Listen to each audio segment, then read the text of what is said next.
I'm my beloved and he is mine. His banner over me is love. I'm my beloved and he is mine. His banner over me is love. His banner over me is love. He leads me to his banqueting table. His banner over me is love. He walks me to his banqueting table. His banner over me is love. He leads me to his banqueting table. His banner over me is love.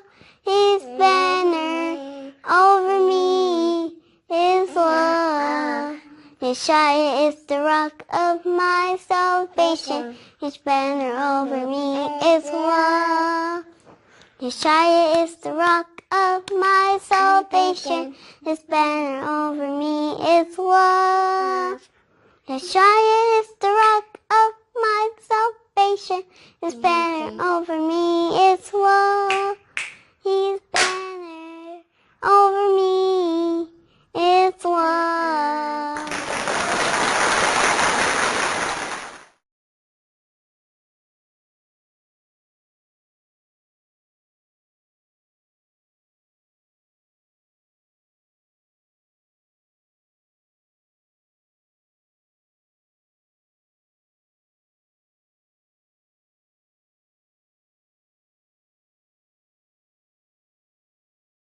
Praise AHAYAH. Children of Israel are here. Mount Hor. We're going inside the tomb to pray for our brother Aaron. Holy land, Kadesh. We are in Kadesh. And as you know, Mount Hor is at the border of the children of Israel heritage. So we're still within the borders, but this is one of the borders.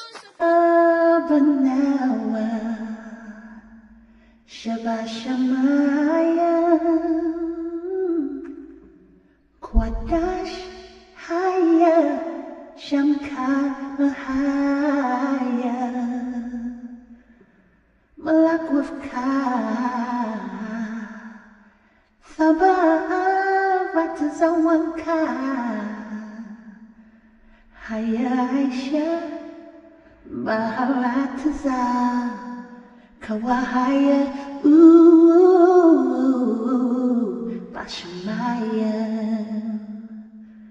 Nathan Lanawa, Lakan Kalyawan,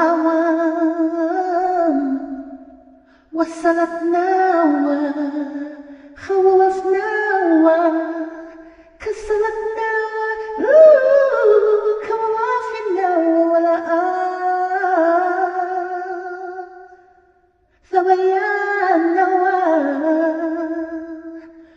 Minasaya Wapamba, Hawashin Nawa, Mayarai, Kayalaka.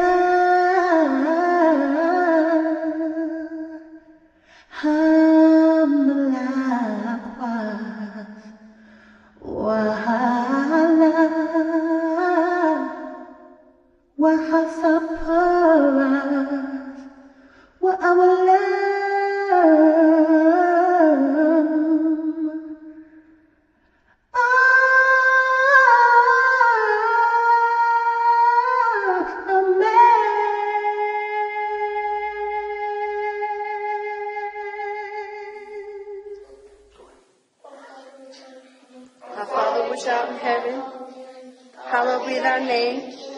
Thy kingdom come, thy will be done on earth, as it is in heaven. Give us this day our daily bread.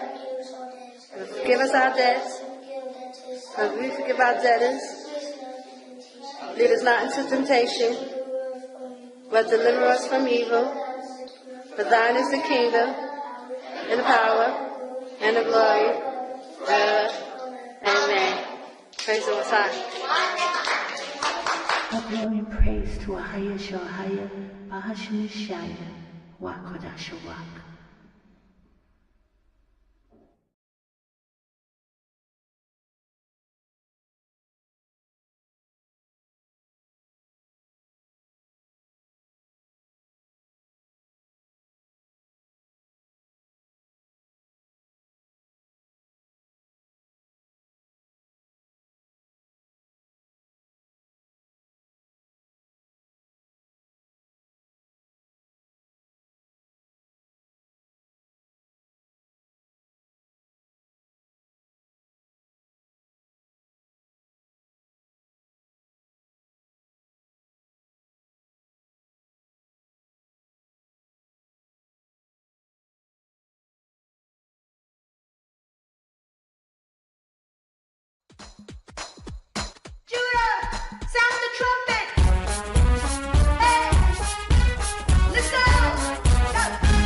my soul. AHAYAH is in control.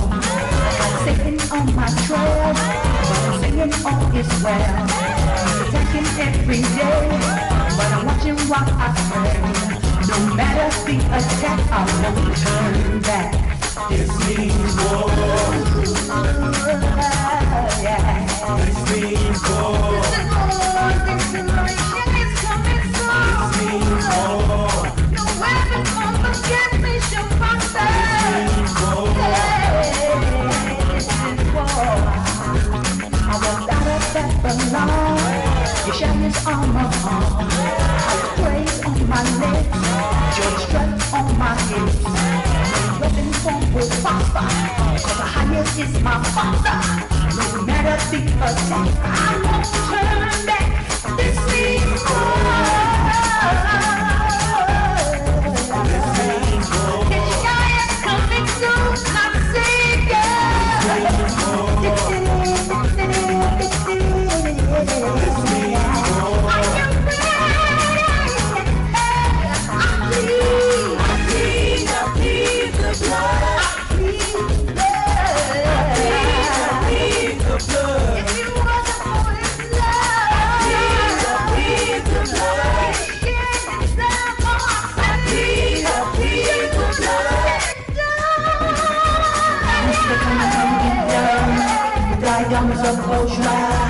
You're glorious in the arrow. You shadowing with greatness and strength. Who's the coming from Edom? With thy garments of Bozrah. You're glorious in the arrow. You shadowing with greatness and strength. Know what it is. Yeah. This is war. This is war. Yashaya's coming soon. Get ready, the lost sheep of the house of Israel. Get out of Babylon and get within the waters. Cause you can't have my family. You can't have the victory. Yashaya brings them in. Yashaya, Yashaya, Yashaya.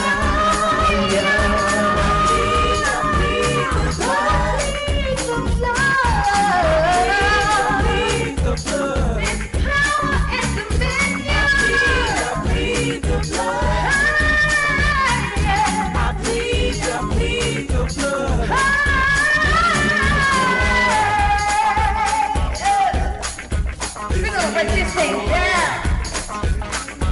Praise the AHAYAH. Praise the AHAYAH. Praise the AHAYAH. Hey. Come on, love. We're gonna do the Jordan stride. Come on. Yeah. Come on. Yeah, we're gonna use the Jordan stride. He's bringing all the nations to the valley of Jehoshaphat. Yes. The valley of decision. Praise AHAYAH. Whose side are you on? Are you coming to the valley of Jehoshaphat? The valley of decision? Whose side are you on? On the day of first what they call the Pentecost, they were all in a place, they were all on one accord, and sound came down from heaven like a rushing mighty wind, and it filled the whole house. What's been rushing in? You don't have to wonder what's going on inside. It's the power of the Holy Spirit is what I'm singing about. Power in the house, I'm singing about. Power in the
stuff.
Oh my gosh. Shalom. Praise AHAYAH Bahashim Yashaya.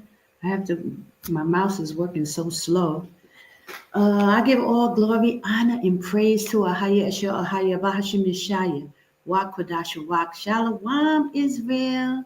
Bless and greetings. Welcome to Nappy here, Chronicles. Chronicalizing the awakening of the children of Israel. And baby, is it going down. Praise AHAYAH Bahashim Yashaya. I hope you are all well. And I pray you are making your way out of Babylon. I pray. It's time to go. It's been time to go. But so the title of this program is War of the Jews, yeah, and Agents Amongst Israel, Part 2. Because many moons ago, I did my first Agents Amongst Israel, calling out the foolishness that's going on in Babylon, and everybody wondering why. Like, why is this happening? Why is that happening? What's going on? Well, let me tell you, it's infiltration, guys, on the ultimately highest level. I mean, it's like sell out to the nth degree. People are selling out left and right. They've given up, on our people. They've given our people up. And the scriptures tell us all about it. In Matthew 24, Christ tell you, do not be deceived. When the disciples asked Yashaya, what will be the sign of your coming? Yashaya, Christ, told them, let no man deceive you. So Christ has never lied. And I mean, his words are exasperated because it's nothing but lies. It's nothing but deception. It's nothing but total deceit going on in America with the agents amongst Israel. Now, when I initially did Agents Amongst Israel, praise AHAYAH Bahashim Yashaya, I had no clue that it was going to be to this level and this degree.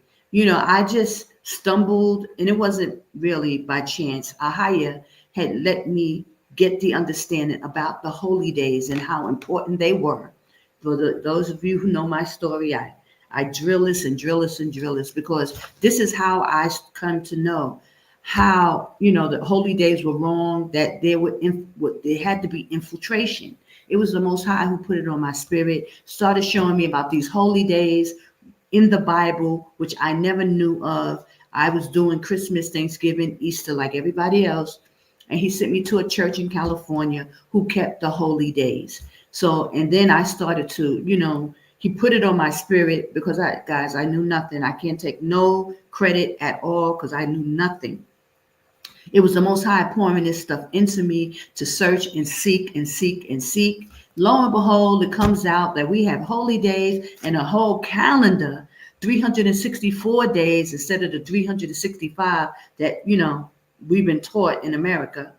And it's just been a spiraling effect ever since. So I'm here in Jordan because Jordan is the safe place according to the Bible, or to the Most High. Everybody can see this destruction coming down, but nobody knows what to do or where to go. I'm here to tell you, Jordan is the safe place. There is a place that the Most High said that he's going to, protect us within his borders. And that's where you need to get to. If you are awakening, if you have eyes to see and ears to hear, and you know that something is terribly wrong and you need to get out of harm's way, know that Jordan is the safe place. But I must add that it is the safe place, but you must be really ready to give up all that you've learned in Babylon. It's nothing but a wicked cesspool of sin. And there's nothing to do with the Most High AHAYAH.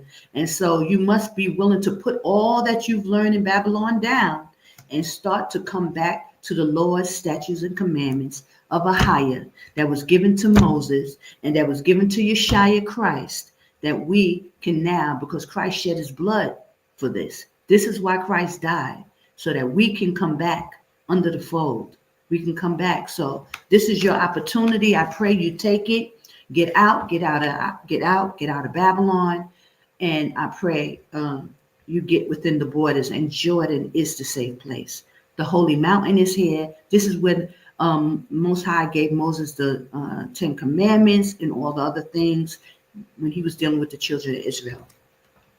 Okay, so with that said, I wanted to go into the war of the Jews. I wanted to go into the infiltration that's going on. Now you saw on my thumbnail, I had put up these guys, and I don't know, unless you're into the hip hop world, which I'm very into music, the rap music, I've always from a kid knew that rap music, hip hop music was our music, and that it was given to us by the Most High. Now, what it has turned into since is a whole nother thing. I'm not advocating that. Now Satan has kind of taken over it and is using it as a weapon against the children of Israel. But initially it was like our voice, our cry out to the Most High and to the world, letting the world know, indirectly, because see, we don't even know still, our people are still waking up, don't even know who we are. According to the Bible, we are the lost sheep of the house of Israel, that who Christ was sent to for this very moment, for us to be awakening and coming out and getting within the borders. This is why Christ came. He came to for the lost sheep and to tell us who we are, to warn us and to bring us back to the Father. He had to die. He had to die, shed his blood for us in order for this covenant to be fulfilled, so that we can now awaken and come back to the Most High at the end times. So we're in the end times, brothers and sisters, and it's happening right before your eyes. People are being awakened. People are realizing who they are, and a lot of them are coming out of America, and they're being dispersed, throughout the four corners of the earth. We've been throughout the four corners, but now we're in the time of the awakening, and Esau is trying to sideswipe this awakening by using all the technology to distract us, witchcraft and sorcery, high levels, so that our people wouldn't know, how, from what's up from down. This is what's happening with our people right now. So this is why it's important for me to come out and make these videos and tell our people, because there's a lot of people who are still just waking up. There's a lot of people who been awake and they're seeing what's going on. They're going back to sleep or going back to their everyday life instead of getting up and getting out of Babylon, like initially was put on their spirit to do. See, a lot of people was awakening to this truth. They know that they're Israel. They know they're supposed to come out, but they're kind of being lulled back to sleep with everyday life, with work.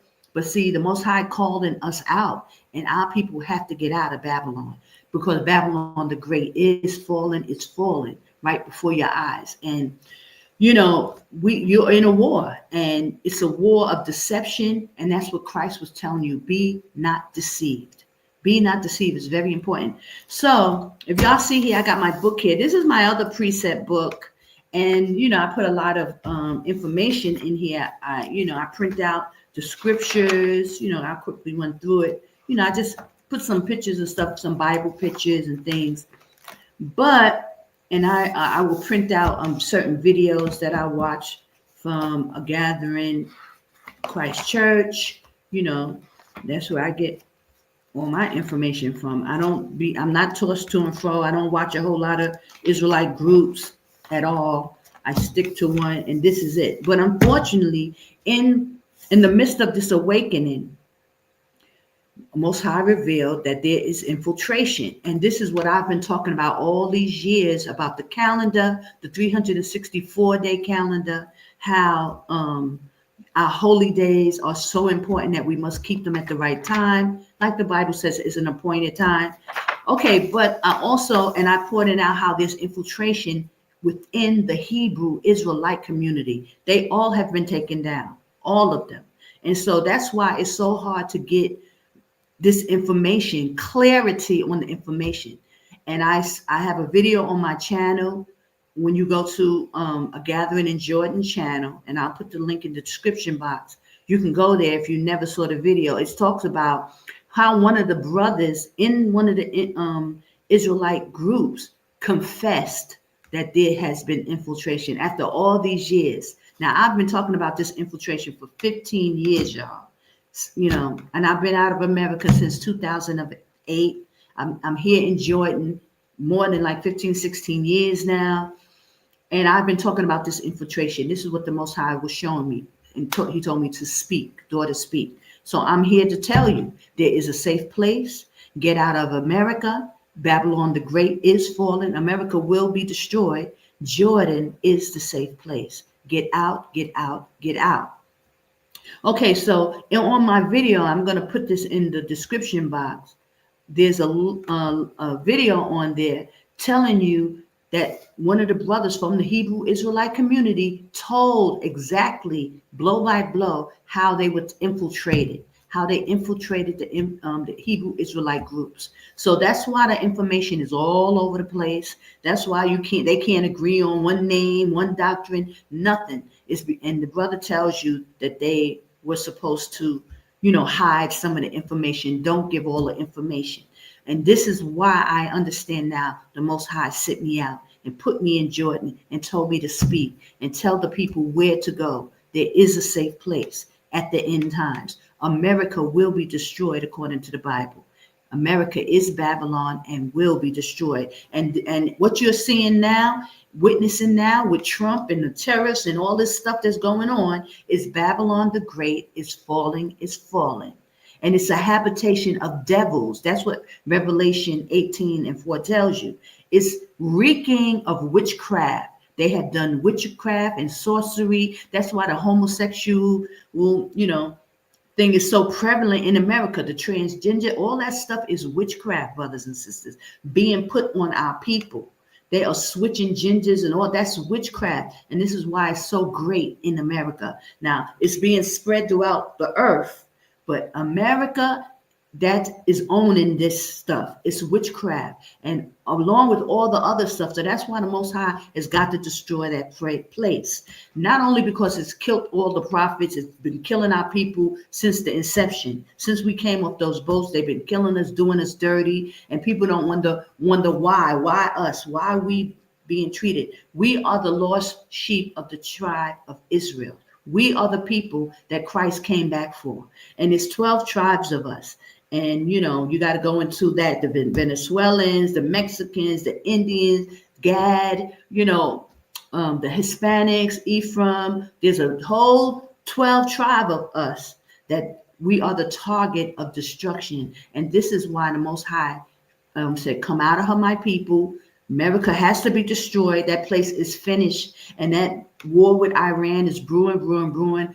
Iran will be the country that takes America down ultimately. China's in the midst of it, North Korea and all that, but it will be Iran. And this is what's happening. It's happening right before our eyes. And I'm just here to warn you, get out, get out, get out. For those who have ears to hear and eyes to see, Jordan is the safe place. Okay. So when you look at my thumbnail, you see. Now, you may not know these men if you don't really watch the hip hop community, if you're not big on what's going on. I'm a musician. I love hip hop, so I follow it. Hold on. Excuse me. Bless me. Praise AHAYAH. So I follow the hip hop community. I follow rap music because I love it. I know that it was our voice. It was our cry out to the Most High. And I knew it from a kid, and I always loved it. So, and I still love it, even though they've demonized it, they've used it against us, But this is what Christ warned us about in Matthew 24 and also in Revelations. He told us that they will be throwing us in prison, throwing the men mainly. But as you can see what's going on, these men are being thrown in prison, just like the Bible said, like they're being indicted. And I wanted to talk about this today because Revelation speaks about it, that many will be thrown in prison and things like that. And sure, lo and behold, that's why nobody can say this Bible ain't true. They cannot say this Bible is not emphatically true. Everything that Christ and the Most High put in it is true, and it's coming to pass. So people could try to act like they atheists all they want. They playing themselves. If you try to act like you're an atheist and you don't see that every word in this Bible is coming to pass. So I wanted to talk about agents amongst Israel because, oh my goodness, guys, they are using these laws, these built up laws to put these men in prison on RICO charges and all kind of wickedness that they have conjured up, witchcraft, like they're voodoo and all this stuff. And they have gotten these men into these precarious situations. But I mean, it couldn't happen to them if they wasn't operating against the Most High, if they wasn't being so wicked. They're going along with this wickedness. And this is why this stuff is happening to them, because instead of them, our men repenting and coming back to the Most High AHAYAH, instead of them doing that, no, like that is the last thing on these people's mind. They just really want to delve deep into the depths of Hades with the wickedness that they divulge. Like they're getting involved in straight wickedness. Telling on each other, selling each other out, killing each other. I mean, if they're not walking around all effeminate, wearing dresses and makeup, if they're not doing that, then they're on the other far left, and they just total wicked gangsters killing each other. It's just such wickedness that's going on in the earth. And it's coming a lot through our people not repenting, not seeking the Most High, not coming back to the Father. He's crying out to his people, come back, come back, come back. And it's just like total, utterly confusion and refusal. They refuse to come back to the Most High. They refuse to come back under the Lord's statutes and commandments. And they just, they're just going, doing whatever. Okay, hold on a second, because okay. I have this video I want to see. I want to watch. I want you to see. Because one of the brothers, this brother, his name is Big Homie C or something like that. He is a security for the elite, hip hop artists and things like that. So this guy works security. So that means he must be like high level police officer, probably working for the feds. I mean, it's just what it is, right? So his name is Big Homie CC. And I'm going to play a video of an interview he did. Now, guys, I told you guys I'm trying to get monetized now, trying to, get things going. So it's hard to play these videos and, play all this stuff that I be normally playing and trying to get monetized too. So I don't know how this is going to work. I kind of just put the picture up and let the, let the audio play. But I don't even know the rules to the extent how much I can play. I don't even know, guys. So we're going to try and see, but I hope this doesn't really affect, the monetization. I'm going to come back with the book because this is, I took some pages from the War of the Jews from the book of Josephus. Okay, this very important book. If you don't have it, you need to get it, download it you can get the PDF, but it gives you insight of what's going to happen because the scriptures tell us there's nothing new under the sun in Ecclesiastes 1:9. Nothing new is under the sun. What was, will be, and what will be has already been. Brothers and sisters, they're using the same tactics that they've used to take us down in Jerusalem when we were in Jerusalem the first time. So there's nothing new under the sun. So that's why we need to go in and read some of the War of the Jews, some scriptures in Matthew 24 and Daniel's. We're going to go here a little, there a little, precept upon precept, line upon line, here a little, there a little. That's how the scriptures tell us to get understanding. So I'm going to do that. But first, I want to let you hear this interview. It's very important because this brother is giving a lot of information on infiltration and the feds and how these brothers, they're federal agents. America is engulfed with infiltration, you guys. Don't, fool yourself into thinking that this is not going on a very, very high level. I already blew the casket off with the infiltration with the Hebrew Israelite community. It's done. It's a wrap. Y'all know it. Anybody trying to act like they don't know what's going on, you're fooling yourself, and it's full of delusion. It's infiltration on a very high level. All the Hebrew Israelite camps are taken down, and they are the ones with the information. They're the only ones. That's why they were taken down. They were taken down because they were giving the information of who we are, how we got to America, why we were, going through what we were going through. The Hebrew Israelite community had all the answers, and this is why they were targeted and taken down very early on.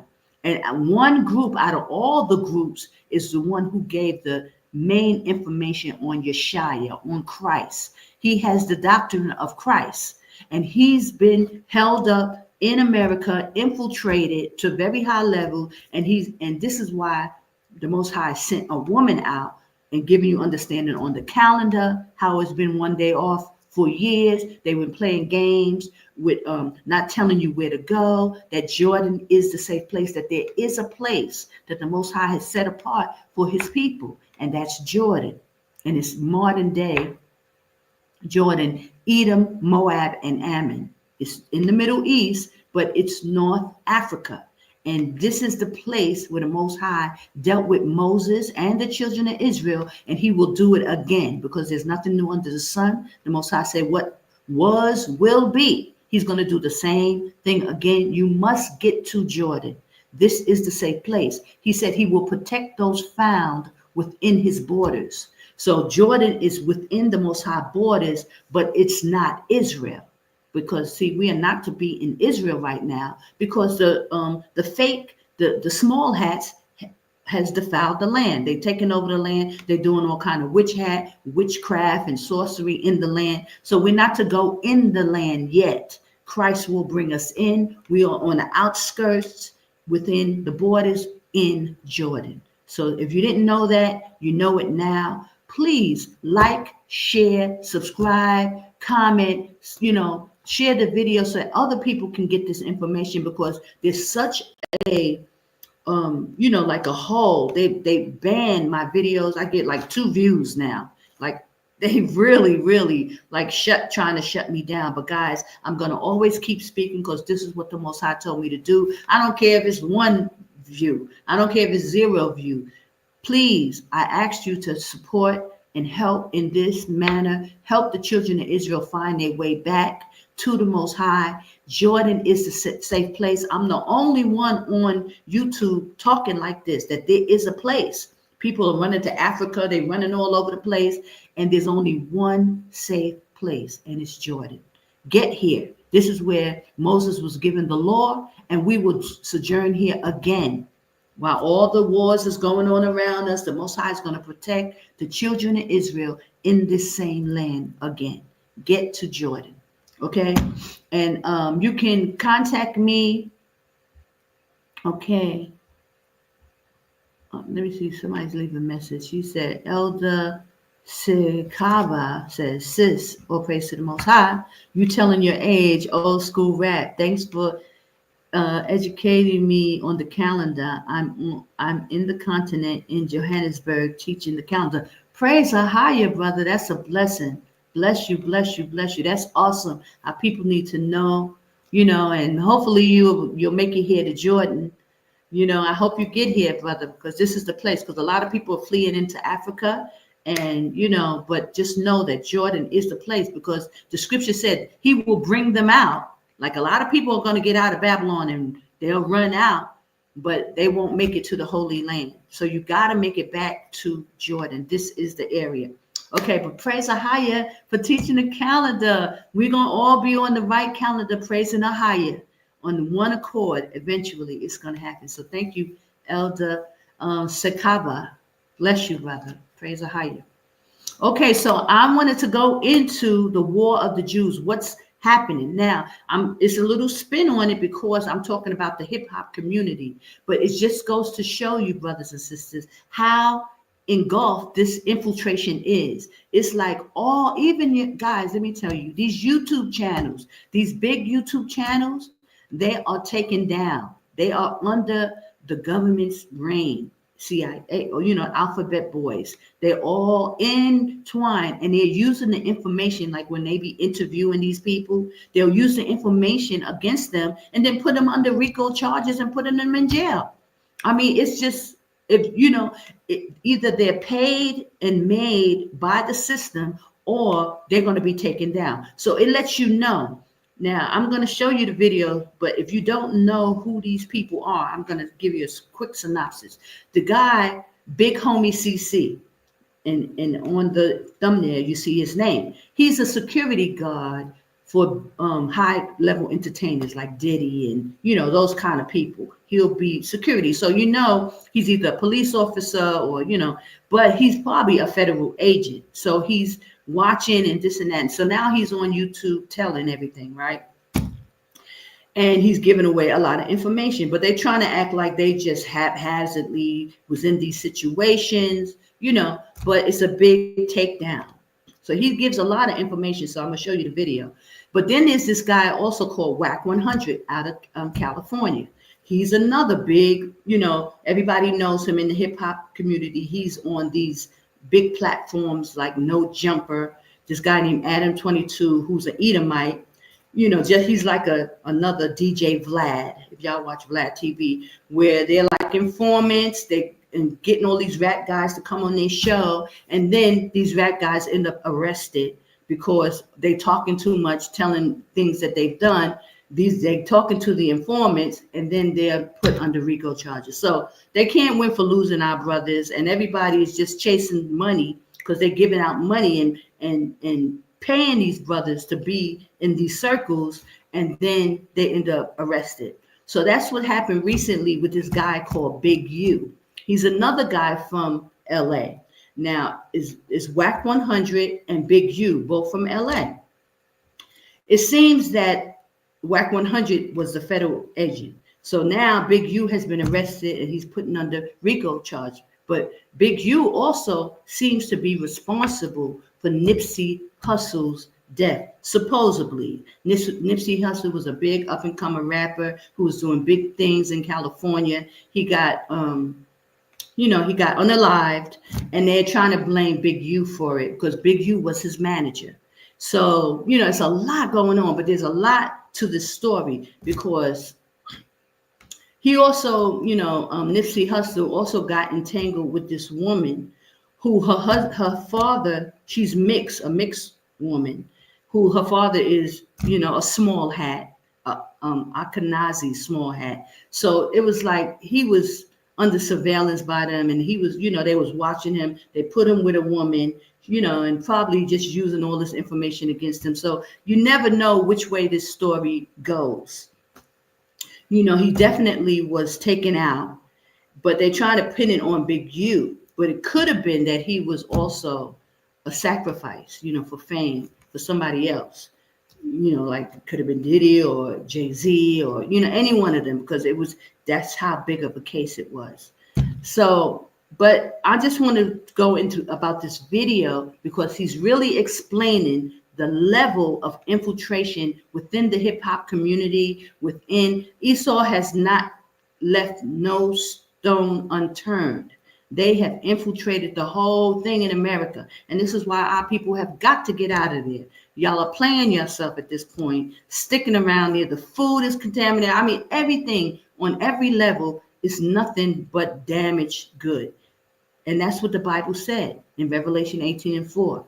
Every foul spirit and unclean and hateful bird is trapped in America, in Babylon, like a vortex. They're using witchcraft and sorcery, keeping the people still, trying to act like everything is normal, and all Hades is breaking loose, guys. Okay, so with that said, I'm going to play the video. Hold on.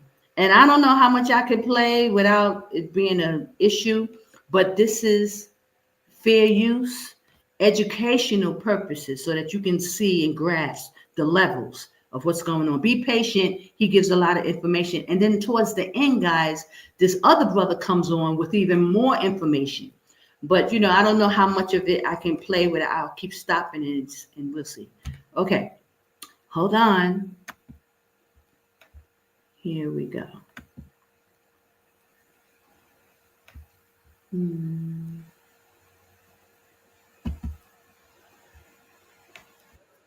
Right. You see what I'm saying? Because why would I expose certain things and blow the lid off of it and then be somewhere being complicit with these activities? Okay, so he's saying that because now people are accusing him of certain things that he's been trying to expose.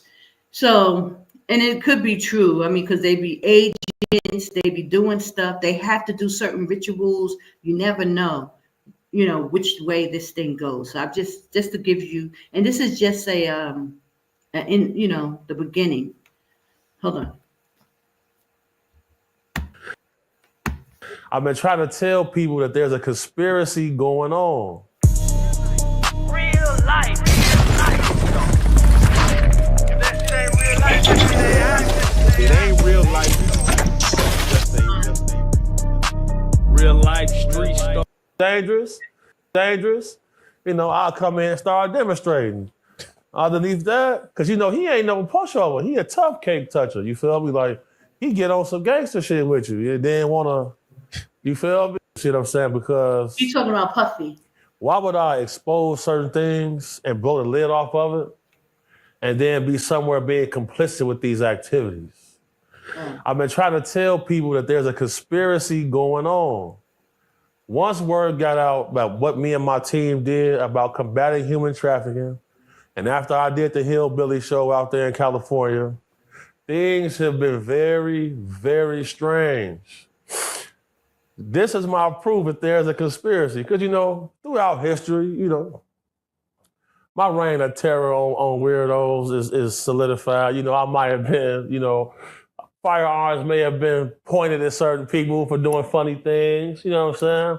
But that right there is complete nonsense. Like, they don't got their facts right. Like, have I been in altercations with them? Yeah. I've been telling everybody. I've been saying it. But that right there, that's weird. That's not how all of that took place. You feel me? I never worked for the Zest Monster, man, not one time. Not one time that I ever worked for dude. I never got no check from him. You feel me? But that African dude that be with him, that bald head dude, he ain't no joke. You can't play with him. He hit me in the head with a bottle. He a problem. So the dum had to come out with him. You feel me? Because people question kind of your history about Diddy. Right. You have been, as far as around people who's been around him, you have been around situations where people maybe were about to go either meet him, go to a party, do something. How far in the vicinity were you from as far as a party, just a studio, just end up just being in the mix of what he is? Yeah, so I only seen the guy as I'm being the protection for somebody that attended the events. as far as getting close to him, yeah, I could have reached out and slapped him if I wanted to. You feel me? Like very that close. Like I never ever did business with him. So like I have seen him several times because the who's who that they run in certain crowds. You feel me? Like the first part of his parties be cool.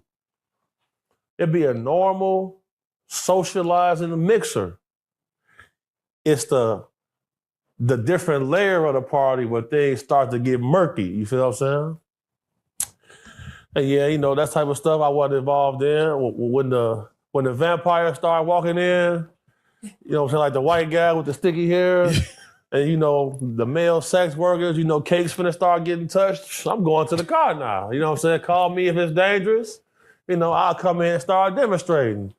Underneath that, because you know, he ain't no pushover. He a tough cake toucher. You feel me? Like, he get on some gangster shit with you. You didn't wanna, you feel me? Get a little physical. It's like, man, hold on, dude. Tough cake touchers. He Wow. a tough cake toucher on Bro Graham. He is. Did you ever run into Chopper City?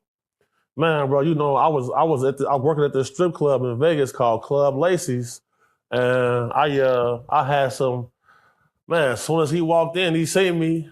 I was like, man, what's up? We greet each other. He had tipped me $100 and said, just follow me throughout the night. You feel me? So I would see him up there. He was a cool dude, you know what I'm saying? A lot of people showed him respect, shit like that. I definitely had encounters with him in Vegas, working at that club, Lacey's Gentlemen's Club, for sure. Yeah, because he mentioned that what he was kind of saying was like the money kind of made Diddy gangster. Can you see that? Right. So what I realized is like a lot of times in that industry, the money gave guys power and influence, not their reputation and the history of things they've done or their affiliations. So, and then, you know, when you drinking alcohol all day, right, popping pills, you got 20 million in the bank, you got security, right? You know, you're around all these tough gangster rapper people all the time, right? You may start thinking you like that. Right. And you gotta be kind of tough. You ask a grown man, you feel me, pull their drawers down, you feel me? So you see all them guys crying in that interview? Right. With Vlad? He taking everybody cakes, vicious. Right. They all just going for it. Goofy as hell. Yeah, goofy as hell. Chopper City also mentioned, he said,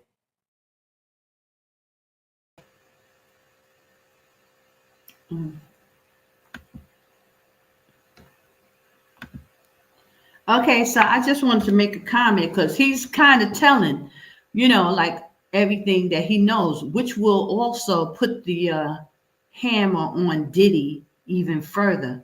So, you know, all this stuff is going to play in hand of, you know, Diddy's fate, even though it seems like they don't even have a lot of information to even stick. And they're talking about he may make bail now, you know, so they really trying to put Diddy under the jail. But a lot of this information is so conjured up because, you know, I think I had mentioned in one of my other videos that Jay-Z and Diddy were trying to form a political party.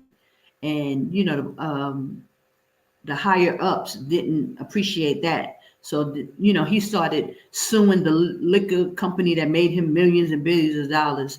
And so now all of a sudden he's going through all this stuff. But, and, you know, they got guys like this who come on now and starts talking, just like Gene Deal was also Puffy's bodyguard. He was Puff's bodyguard, and he's doing a whole lot of talking. And now this guy is a security for, you know, these entertainers. He's doing a whole lot of talking. But a lot of these people be federal agents, and they're trying to act like they just normal security or this and that. But they, you know, they here to help push the whole narrative and get whoever they want out the way. So this is what you're hearing with this guy. You know, he's claiming innocence and like he was just security. But it's much probably deeper than that. You know, he's telling. And just like Vlad TV and Adam 22, all these high level platforms ran by the small hats. You know, these are small hats. Vlad 22 is a small hat. And so is, Vlad DJ Vlad is a small hat, and Adam 22 is a small hat. And they be inviting all our brothers on, and they go for it hook, line, and sinker, and they be on these shows talking and telling. And that's why the young man who's now arrested and being investigated, he's on trial for Tupac's murder. But then something else came out that they saying that the NOI, the Nation of Islam, is maybe responsible for taking down Tupac. And I think that's somebody probably paid for that information to be put out there to distract. Again, Diddy, is getting cleared of that because he was supposed to be the one who paid the $1 million. So it's a lot of wickedness going on, guys. I mean, this thing is so high level, and our people are just all in the midst of it, being sucked in through misinformation, disinformation, sitting still doing these podcasts, and also with the DJ academics, the one who just did Kanye West's interview as Kanye West was fleeing America. At least he got some good sense, and I pray he don't come back to America ever again, and not play with them, because that's what happened to Michael Jackson. Michael Jackson fled and got out and went to Bahrain for maybe a year or two or something, but then he ended up going back to Babylon, and then he was unalived at that point once he came back. So I pray Kanye don't play around with that and don't go back to Babylon, because they're going to get him, for the information that he's putting out.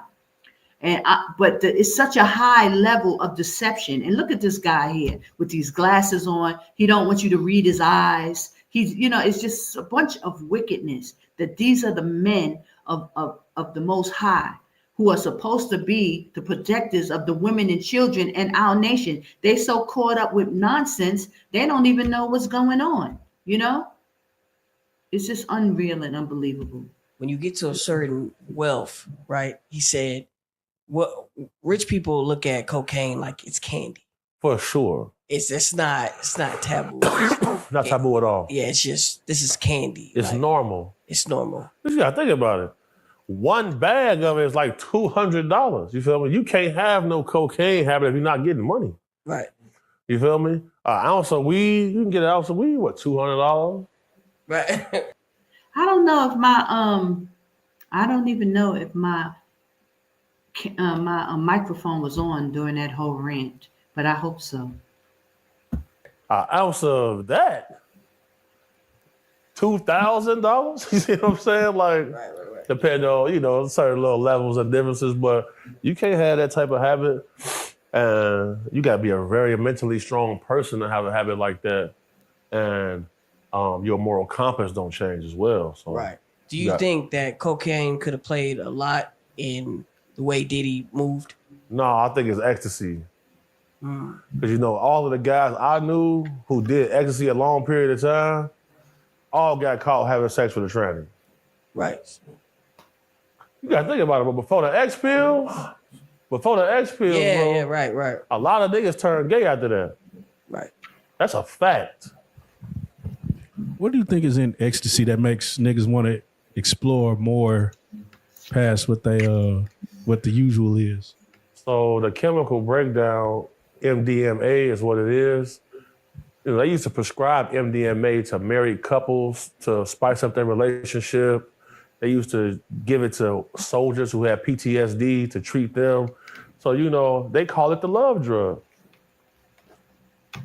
You see, what was that, Bad Boys 2, where Martin Lawrence, he popped that at the wheels. I saw that. Yeah, so So you've been doing ecstasy 20 years? Gotta do it. It's cracking. You go in his crib, you know what's going down. I have to ask, with that lawsuit coming out, just yesterday, I think yesterday or maybe today, a lawsuit, one lawsuit got overturned or dismissed, whatever. So it's starting to come down where the lawsuits are just not holding. Do you see more of that coming? Because I think Diddy just gets hit. He got hit with like so many at one time. Do you feel like some of these are just witch hunts and they're going to get knocked down? Judges going to be like, man, y'all just everybody chasing the dollar bill right now? There's definitely more to come. I got another one coming. Yeah, it's this guy, like he don't got these fingers on his hand right here, and he's saying I'm the reason he don't got them. So, you know, I know that's coming soon. He was. It's just, when Diddy's lawsuit, I mean not Diddy, but Jay-Z's lawsuit got dropped by the Tony Busby guy, with, you know, the whole 13-year-old girl stuff, and she's saying that I was put up to doing it. I remember we talked about it, but did you see even that? Like, man, this is just... I said this in a Cam Capone interview. I said I said it was gonna go away. I know the games these people play, bro. I done been with so many different celebrities. A lawsuit to come. I just seen the little $55,000 payment go out so many times because it's cheaper to just settle for that than fight it over a period of time. But when I seen Hov come out and say, I'm not giving you a red cent, and it's not a letter drafted by an attorney, I seen him, he wrote this on his notes on his own, and he said, if this is the case, charge me criminally. I knew it was gonna have to go away. And now you see he done countersued them for $20 million. He got money to fight you all year long for years. Okay, so I just want to say that you know, so he's just giving information on, you know, the Diddy case and you know, Jay-Z. And I don't even know how this Busby guy, he should have been stripped of his license after it came out that she said that she was coerced with the information. But, you know, they still dragging this thing, kicking this can down the road. Why? Because they're keeping the children of Israel still watching videos, watching this nonsense when we supposed to be preparing and getting out of Babylon.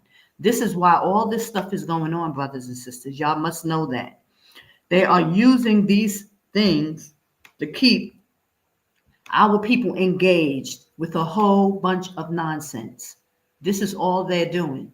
They're keeping our people engaged with this stuff.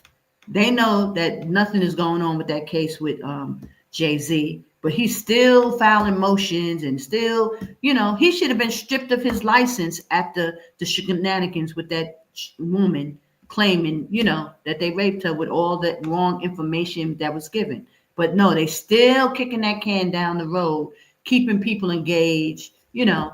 So the new recent thing now, and I just mentioned it, I want to mention it again, that now the Nation of Islam is supposed to be responsible for the unalivement of Biggie, you know, rapper Biggie Smalls, that somebody paid to knock him off. It's just a mess, y'all. And it's just so much wickedness. But he's giving this information, and I have to stop it and go it. Hopefully that'll help.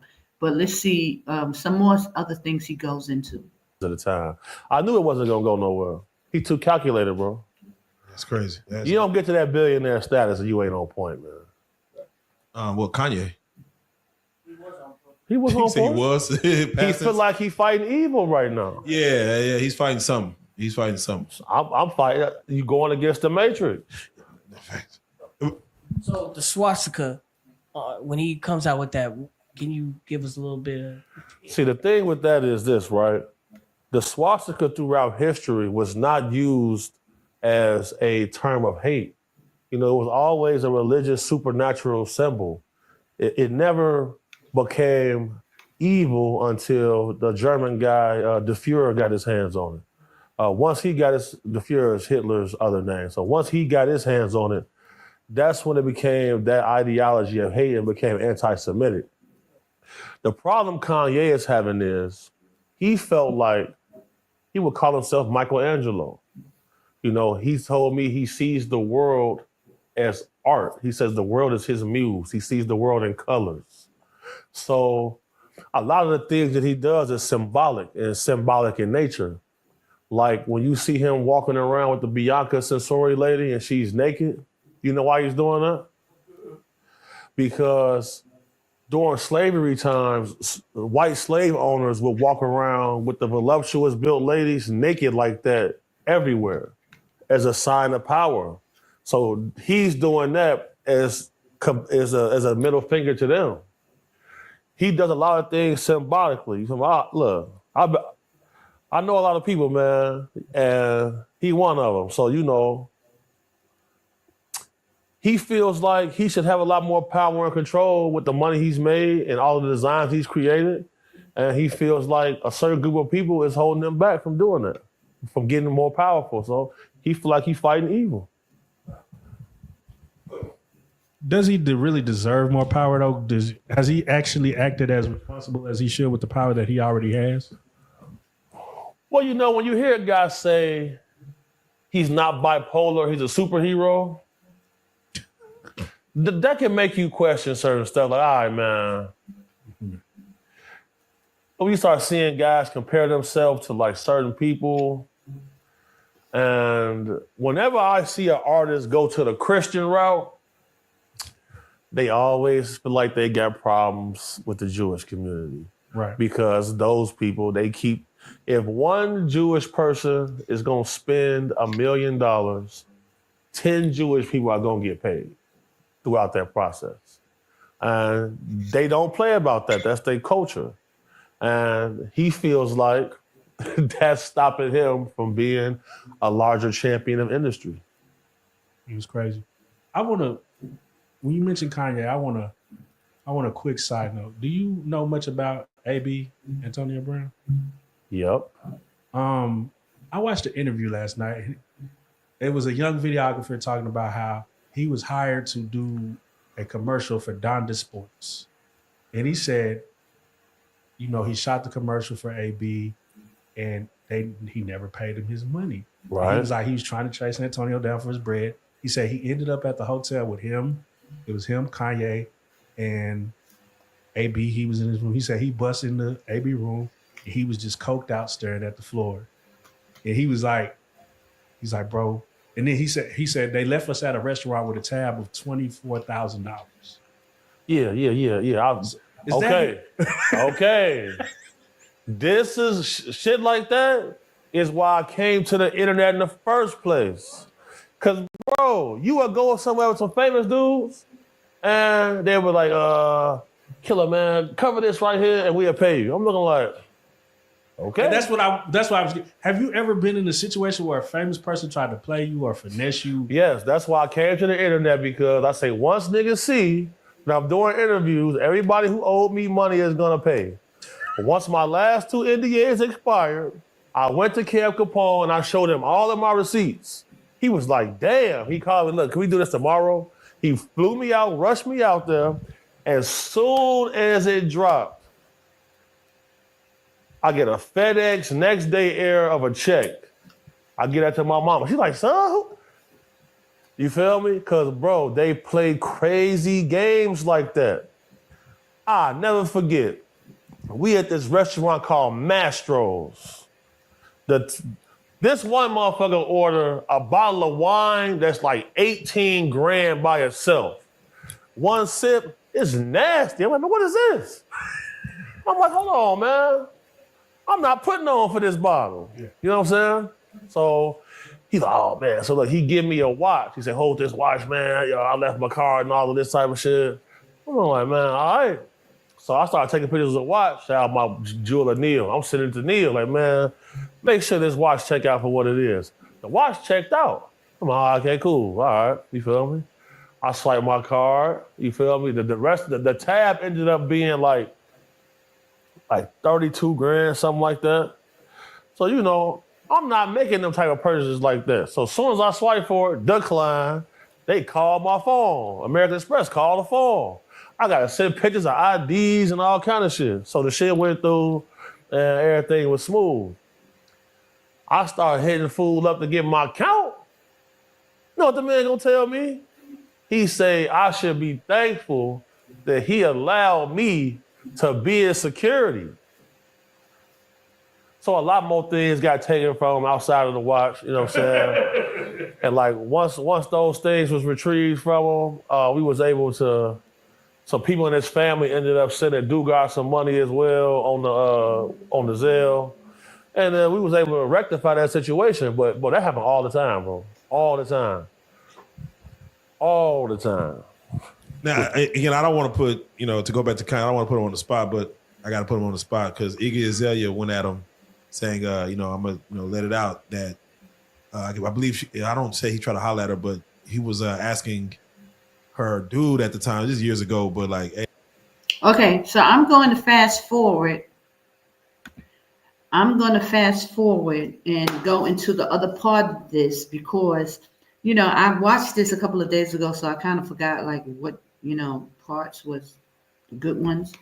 So let me just fast forward to when he brings this other guy out, and they come out with more information, really pertaining to government and da da da da.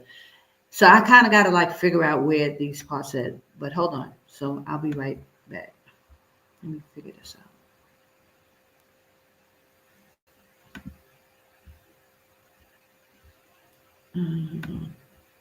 Let's see. So listen to what I'm telling you. Y'all thought that a bunch of police was really gangster.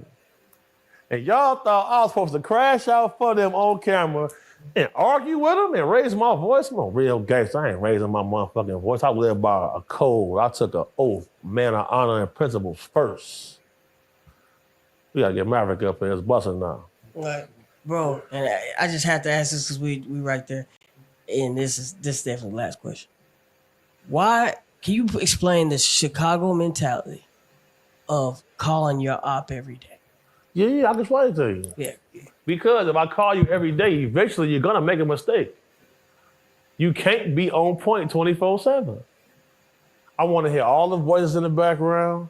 I want to see the cabinets on the wall so I can Google image search that. I want to see what clothes you got on. I want to hear how your mama sound. I want to make sure that you know that I'm thinking about you at all times. So now you're going to want to match that energy. So now you're going to start calling me. What up, brother? I miss you. Yeah, I'm trying to get next to you, man. Where you at? And you hear somebody in the background, shit, we over here at the spot. Hey, man, shut your ass up. Gotcha. We'll see you. Oh, bro. We'll catch you. That's what it's about, bro. So that K.I. and King Von, was that? Yeah. That's normal. That's how if it's real smoke, Wack and them block me. Loose block me, Wack block me, Iron 22 block me. How'd they get your new number though? I only had the phone 3 days, they called it. That's why I said, all right, this the law here. So look, let's play ball there. I ain't gonna lie, when I seen you call that nigga, that shit was the wildest shit. That nigga called that nigga on FaceTime. I was like, Jesus. Oh yeah, this the top level, man. We finna see what you really on. I'm gonna look you in your eyes and see if you really on that. So I can tell if you ain't. Cause if you was, we would bump. Right. Where I come from, bro, you say a man's name, you better be ready to die, shoot it out that day. Cause we will call you, we finna be over here, let's bump up. And we link. May the best man win. That's real gangster shit. All right, well, He's heating up. Let's get to it. Man, we got to talk about the Maverick approach. As the Maverick approaches. As the Maverick approaches. Y'all been asking for this. We've been asking for this. Yeah, again. Mama, there goes that man. Nah, this is probably one of the most. Oh, yeah, get your mic on because this might be one of the most important conversations of 2025 right now. We're about to get to it. All right. Maverick, if you don't mind, for the people at home and for those that's on the channel that is new to you, go ahead and reintroduce yourself. Tell them what you do, the platform you're on. Yeah, so Maverick Approach. I've been doing content for about 2 years now, and I'm really behind the scenes. I'm a businessman, entrepreneur, and whatnot, but I got into this for that same reason you just said. There's a shift happening. Okay? Let's go. All the goofies are leaving, and the real ones are coming in. I expose a lot of shit. This is why the CIA wants to hire me right now. And I'll tell you about that. And I've seen proof of this. I got invited with him, And this is why they call me, see, we call it conspiracy theories, right? Right. I'm a coincidence specialist. For sure. Coincidence specialist, I like that. Okay, so now he just said that the CIA, the alphabet boys are trying to hire him because of the information and the content that he's putting out. So basically, he's just putting it out there. or he may have already been working for them, and they could be lying, because this is all. It's all. This is what it is in America. The whole dynamic is to keep the children of Israel, sewed up in, all into stuff that, instead of coming out of Babylon and coming back to the Most High, they got them so distracted on every other level, thinking about every other thing except the Most High and the signs that the Most High is putting out there. These are signs showing that America the Great is falling and that they need to come out. But they are so distracted. These are the men. These are our brothers. These are the ones who could do great for the children of Israel if their minds and hearts was on the Most High and seeking the Most High. But they rather stay and get caught up in Babylon and all kind of nonsense, instead of coming out and getting out and preparing for what is going to happen in America. But majority of them don't believe. And, the scriptures say they condemned already because they don't believe.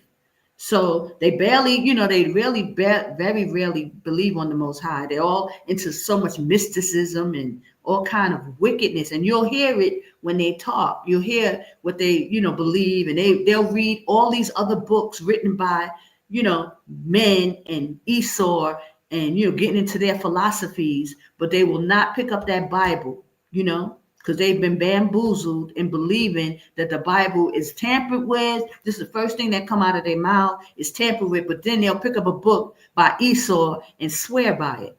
It's the foolishness and the nonsense on our brothers. We really can't blame no one else. It's our men, the choices that they're making. And this is why a lot of our men are not going to make it. They're not going to make it. They're going to be destroyed in this because the refusal to spiritually connect to the Most High. Okay, so let's just keep going.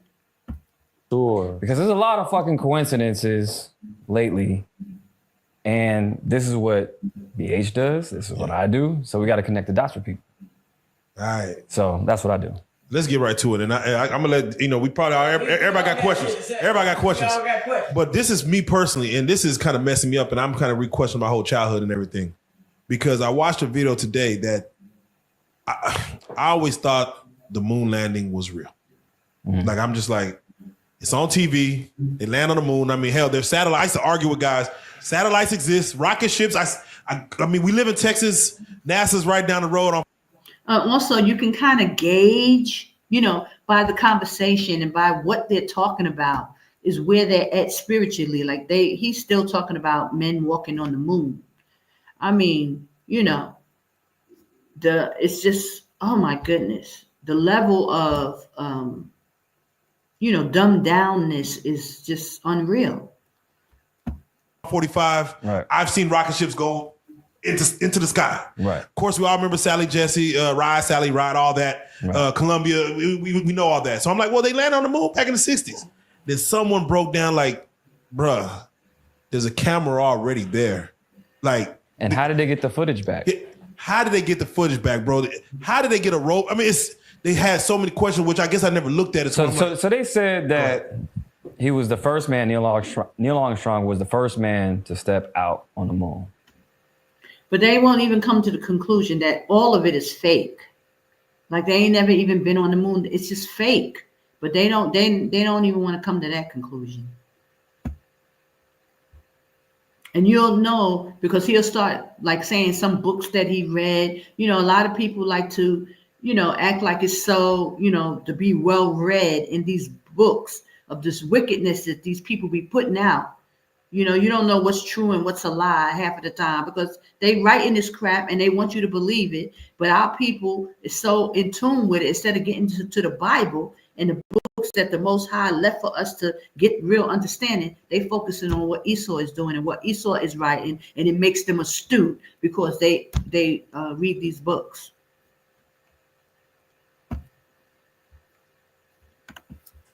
Where did the camera come from? So he wasn't the first one, right? How did they get the footage back? In that little tinfoil can that they came in, you mean to tell me I got more power in my phone and this phone right here, then that whole entire operation. Come on. Is that what you're telling me? And they haven't done it again. And they haven't done it again. And they're actually trying. I'm like, I always tell people this. We went to the moon. They just didn't show the proper footage. Have you ever seen that movie, Fly Me to the Moon? I started it, didn't finish it, but it's definitely, I need to watch it. They always show you in the movies. I always say that. So when it comes to movies, it's propaganda, okay? CIA is involved. The DOD has a film department called the Entertainment Media Fund at the Pentagon. They work closely with Hollywood, with script writers, producers, to depict things, that take things out of movies or put into movies. So they use media, movies, music, and we'll touch on, what's going on with, the podcast sector and all that, because all that has been infiltrated by the FBI and CIA for sure. Yes. Okay, so... A guy named Richard Doty, and Richard Doty was a person who would take information to all of the news. So he's saying it right there, that all these podcasts, all of them, they're all infiltrated. And he's just letting you know. And he's one of, he does a lot of research on these kind of things. But it's just that nobody's getting a pass in Babylon. Ain't nobody's getting a pass there trying to act like they legit, when we know that Babylon the Great is falling, and habitation of devils, and they are trying to destroy and blindside this awakening of the children of Israel. So of course Esau cannot let anything pass. He can't let it pass. They couldn't stop because with Elder Vakar, they couldn't stop the information coming out. When Elder Vakar first stood up, come out of her, my people, come out of her, my people. They couldn't stop him because they didn't know where it was going to come from. They didn't know who AHAYAH was going to raise up at the end to get them to start talking and telling them where to go. So they couldn't stop Elder Vakar initially coming out with the information about Babylon the Great and the name of the Most High and even the calendar. But once they got a hold to him, then they shut him up and dumbed him down. But he had put out so much information. That's why he's still online today trying to act like everything is normal, but it ain't. You know what I'm saying? He's still trying. They think we so dumb. So they still got him online perpetrating this fraud like everything is okay. But the cat is already out the bag. AHAYAH said it's infiltration, and it's been infiltration since 2008, since I came out. That's why the Most High brought me out of Babylon, because the infiltration in America, the takedown of the children of Israel, the men who had the information on who we are, how we got to America, why we was there, and that it's time to go. So this thing is playing out, brothers and sisters, but I just want to show you the whole thing is garbage. All the podcasts, everything. And anybody who's a whistleblower, like myself, who come out and start talking, they manage to get rid of them.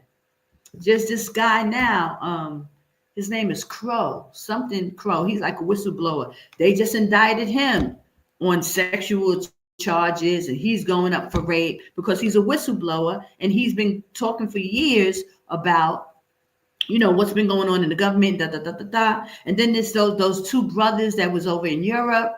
They're being taken down. Like, they will shut everybody up. Anybody and everybody who's coming out with any kind of truth will be taken down in Babylon, because Esau is not having it.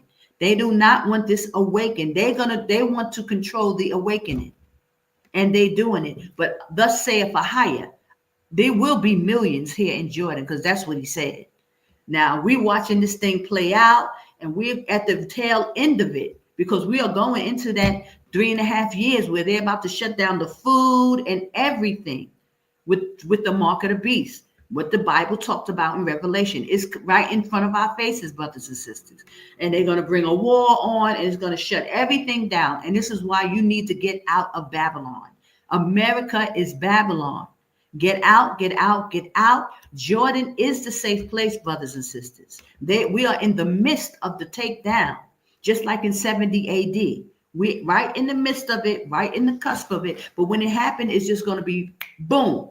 You're not going to be able to travel. You're not going to be able to buy and sell nothing unless you take that chip and that you know, you're not going to be able to do anything. So you need to get out and start preparing now. Get yourself together, because once you come out, it takes time for you to even get your bearings once you out of Babylon.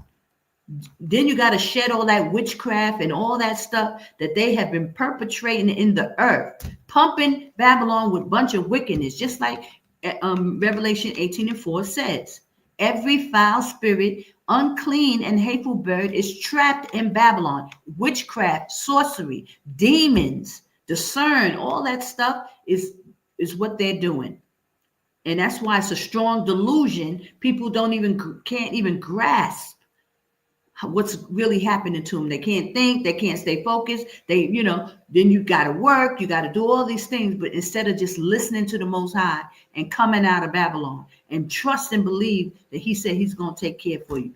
But you must get under these laws, statutes, commandments. You must do things righteously. You can't come out here sinning and thinking you're going to do whatever you want to do and think it's going to be okay. It's not going to work like that, brothers and sisters. So this is why it's called Jacob's trouble in the end times, because Jacob has to snap out of the psychosis that they're under, get all the delusion that you learned and the wickedness that you learned in Babylon, get out, become a new creature in Christ, and get yourself together, waiting on our Savior, Yashaya, in a foreign country, in a foreign land that you don't know nothing about. This is why it's called our trouble. It's a problem because, first of all, Judah can't seem to get themselves together. It's so much wickedness. We are so embodied this wickedness that it's hard to shake it. It's witchcraft, and you must put it down. You must repent. Get yourselves together. Get yourselves and get your houses in order as you make your way out of Babylon and start to, focus on the Most High and do right by the Most High. You must learn the correct name of the Most High. You coming out here calling on the wrong names, it's a problem. You still in harm's way, even though you made it within the borders. If you don't know the name of the Most High, that's a problem. And if you can't receive it from somebody else, because most people be like, "Wow, I'm waiting for the Most High to reveal it." But what if he ain't dealing with you like that? And what if you don't get the information? You might have to hear it from somebody else. His name is AHAYAH. AHAYAH, which is in the ancient Phoenician Hebrew, I am that I am. He said, I am has sent me unto you. That's what he told Moses. AHAYAH is his name. Get the correct information so that you can be in right standing with the Most High. He is the power that's calling you out of Babylon. But that's why you got so many Israelites running to Africa, because they're calling on the wrong God. That God is not calling you out. That YAH God is not the power. And that's why there's a whole bunch of them, because, a lot of them has left Israel. They were in Israel calling on the wrong God.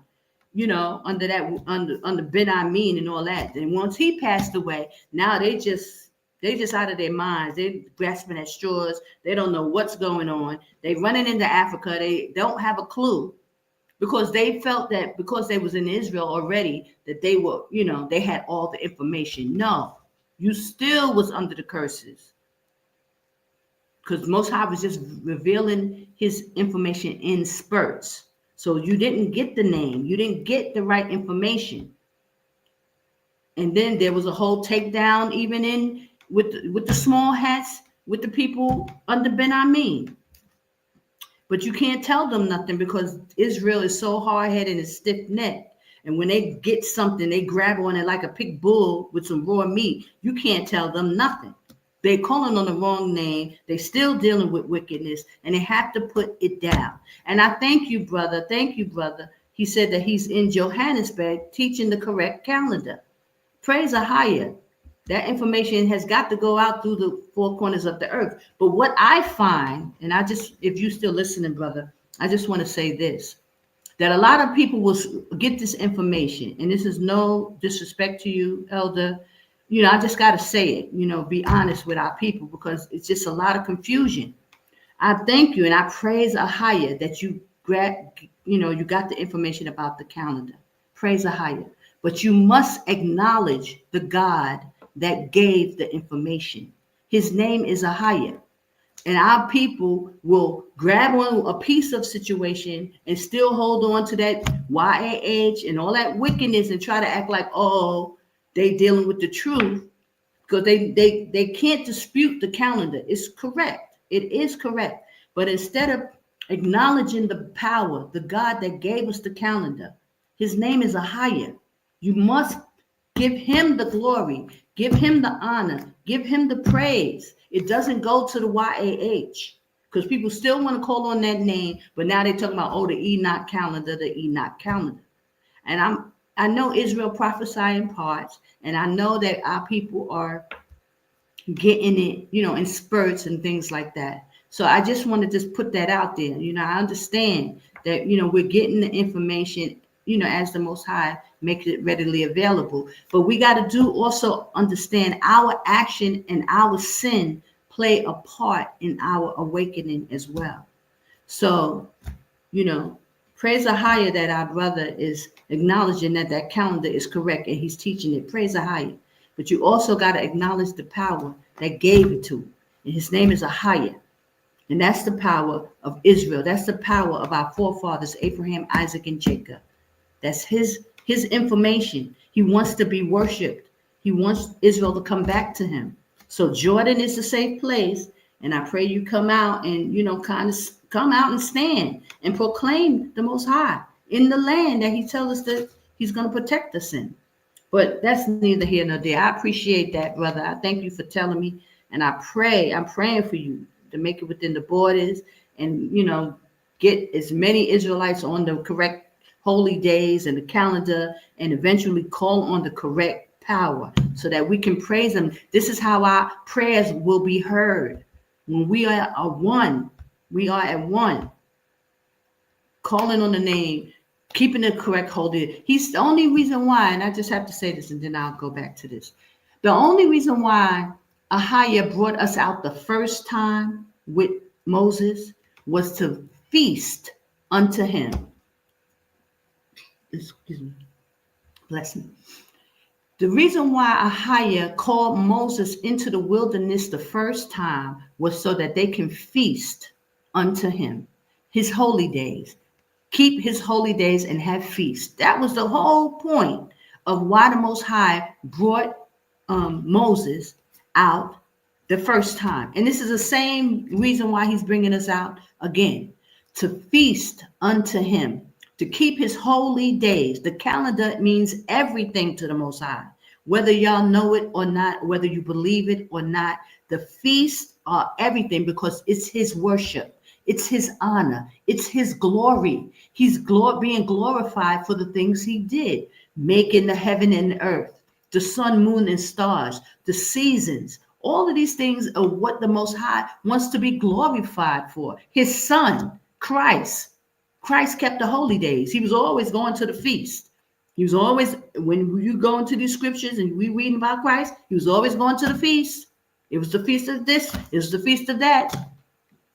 He was always going to the feast. Christ kept the holy days at the correct time, and that it was very, very important. The calendar is everything because it keeps us in line with the heavens. It keeps us keeping the laws, statutes, and commandments. It keeps us on the Most High's time. That's the main point why he brought Moses out into the wilderness, to feast unto him. And I could bring you those scriptures if you have any issues with that. But we're going to go into the scriptures, but I got to remember to go into that particular scripture because I got a bunch of scriptures we're going to go into. But I just wanted you to hear this information about how this thing is infiltrated, how America is done. It's been finished.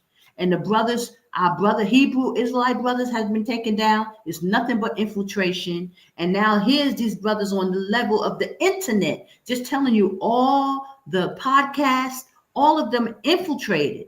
To see they're watching on every level, taking down these brothers, putting them in jail for when they talking too much, talking about what they did. This guy's telling you, big homie CC, he's just talking about how much a gangster he is.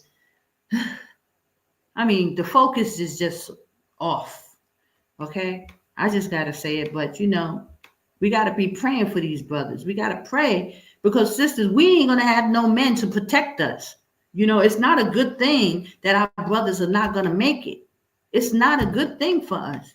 We're not going to have no protection. That's what the scripture says. There will be no protection. Not that there was any protection anyway. I mean, come on. To be honest, there was never no real protection while we was in Babylon. That's why we was, going through what we was going through, because the Most High purposely put us under these curses, and our men were all over the place. So we didn't have any protection then, and we ain't gonna have none now because they not coming back to the Father. This is what's happening. Okay. Every news outlet deliberately giving them false information. Oh, did you hear that? He said every news outlet is deliberately giving false information. It's a total takedown, y'all. Looking at Richard Doty. And you're going back to the movie Fly Me to the Moon, they're showing you without telling you, right? So they were taping a fake version while still trying to get to the moon for real. BH showed me a video of when they came back and had a press conference, and you could see it on their faces. They saw something that they didn't like. And the press conference was the entire staff of astronauts, Neil Armstrong, Buzz Aldrin, everybody who went and was a part of it. They're at the press conference, and they all look very dejected. That's because they faked it. In the real mission, they saw something. Somebody may have been there. I mean, BH, it's just they don't want to acknowledge that it's just all a bunch of lies. Esau is the father of lies. This is what the Most High tells us in the scripture. They are liars, and they lie about everything. None of the part of it you can take for, truth, because they lie about everything. Why? Because they got to keep the children of Israel dumb. So they're not going to tell you the truth on no level, brothers. The truth is in the book, in the Bible, which they refuse to pick up because they said it was tampered. But they'll take all this information from Esau and believe it. It's unbelievable. already got some information on the moon. What's really on the moon? Please. What's on the dark side? Can we hold on? Can we talk about that? Because last time you told me, old boy who told you he ain't here no more.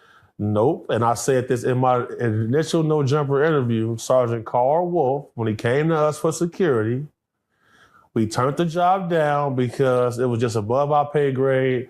A lot of weird things started happening. Cars getting randomly searched. My car getting towed. I'm going to go get it from impound and giving it back to me for free. None of the tickets they was giving me was showing up in no system. Sergeant Carl Wolf ended up going to go testify in front of Congress. He's currently deceased right now. He was jogging on a... Okay, so now he's telling you information of what the shenanigans he had went through once he started getting information. Once he started getting information, all of a sudden his car's getting towed, he's getting pulled over, he's getting tickets.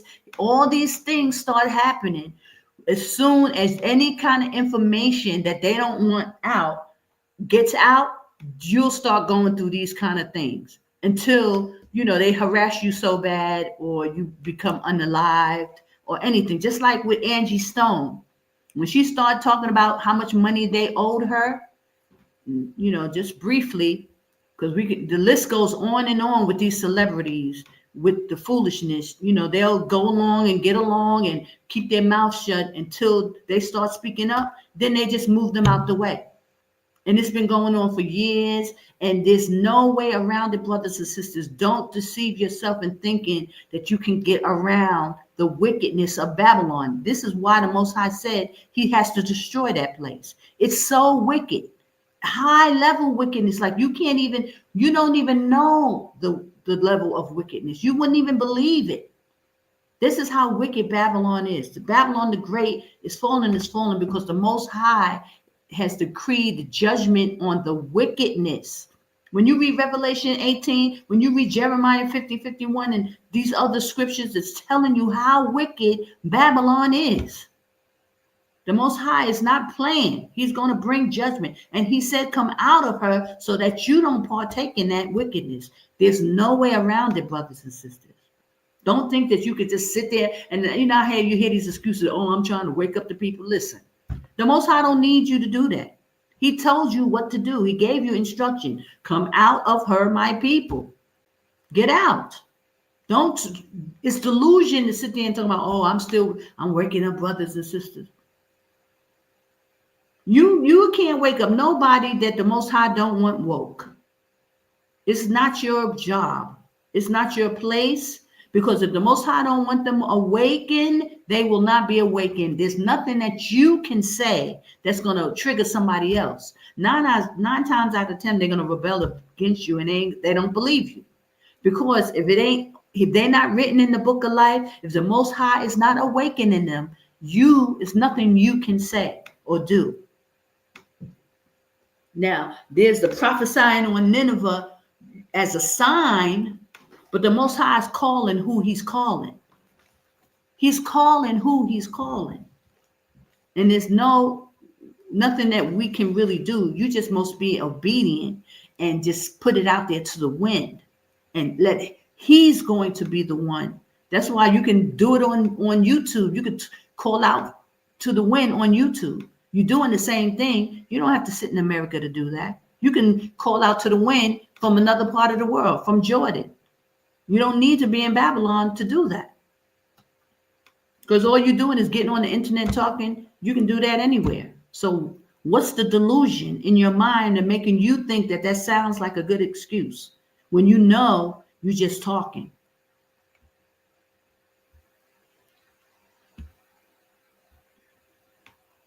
Okay, so let's get back to that. Trail, a car veers off, runs him over, kills him. Nobody's ever arrested for it. That's funny. Every time somebody gets killed by accident is by a car. We just seen Angie Stone go. And she's the only person out of 10 people who dies. And she just exposed UMG for stealing all her royalties. So is it a transformer up there? No, I'm just. I'll let him answer that. Hey, Big Chopper City made an interesting. He had some interesting insight. He said, he asked us, did we believe in aliens? We said yes. He was like, have you ever wondered why we're trying to leave Earth? I feel like, go ahead. I feel like really, this is a project and we can't leave. He believes that we are the aliens. Okay. So that was pyramids you just talking about. Right. And he's like, don't you ever wonder why we're trying to leave Earth and nobody's trying to get to the bottom of the ocean? Exactly. And why is it that, think about this. So the person who created the CIA, or not the CIA, the NASA, one of the leading scientists from Germany that they imported from Nazi Germany. On his gravestone is a Bible verse that says, behold God's handiwork in the firmament. Yeah. So that's what people were saying, that the firmament, why would the director of NASA have that on his gravestone? So even when you think about the firmament, it's supposed to be a glass dome, right? Mm-hmm. What is a rainbow? It's a prism. Mm-hmm. So when light reflects off a mirror, what does it do? It emulates whatever it's reflecting off of. So why is it a rainbow? The one guy that always is on Joe Rogan says it's just because Earth is a sphere. That's why it creates a rainbow. Could be. I mean, I think that. And I keep forgetting, he's a genius black man, but I just can't remember his name at the moment. You talking about Neil? Yeah, okay, yeah, Neil. DeGrasse Tyson? Yeah. Neil deGrasse Tyson is compromised. I think it's compromised too. Oh, wow. He's like a new Bill Nye, and Bill Nye is compromised because he got the Medal of Honor from Joe Biden and all those collective people that got the Medal of Honor as well. For people who don't understand what compromise is, what does that mean? Compromise is a term that you use with somebody who is acting as like a double agent, like somebody who's working for this person but also working for this person. 22. the agent Grand Mason, Agent 22. Smith. So the thing is, right? Admiral Tim Gallaudet, who's a Rear Admiral, 3 stars in the U.S. Navy, his job was to map certain areas of the ocean. They detected that things they seen flying in the sky were coming directly from a location around the Catalina Islands on the ocean floor. He makes a presentation to his superior saying, I just want to make the note that you notice that he's talking about measuring the sea and the skies. And we know that in the scriptures, it tells us that, if Esau and them could measure the depths of the sea or the skies, that he would do away with Jacob. So I don't know if he's talking about this as a code word, code to somebody, because he's talking about Bible scriptures and he's talking about measuring the sea and the earth, and the Bible says that if man was able to do that, he would do away with his people. So I just thought that was really odd that he kept mentioning measuring the sea and measuring the skies and the earth, because there's a scripture about that. That's one of the rules the Most High give of the fine print in the Bible. Now, I'm going to mention this, try to make it quickly. In the Bible, in Deuteronomy 28, that's the fine print. Deuteronomy 28 was the fine print. In the chapter 1 through 15 talks about the blessings of Israel, what the Most High would do with us and how great we would be as a people if we kept the Lord's statutes and commandments. 15 on down to 68 gives the what would happen to us if we didn't keep the commandments, right? And obviously we didn't keep the commandments because we end up in captivity and slavery. So it was the fine print. All the scriptures talks about Israel, but Deuteronomy 28 is the fine print, the small details that would happen to us if we didn't keep the laws. And we didn't keep the laws, and this is why we was in America in captivity, under slavery. And there's another fine print in the scriptures, and he's talking about this fine print by him saying measuring the depths of the sea. If there's a fine print in the scriptures, if Esau can measure the depths of the sea, the Most High would do away with his people altogether. We would no longer be a nation under the Most High anymore, his chosen people. And this brother keeps talking about this. So I'm wondering if this is a code he's sending, to somebody by talking about this, or maybe to us, like somebody who knows the scriptures. Okay, I'm gonna find that scripture while he talks about it some more. Hold on.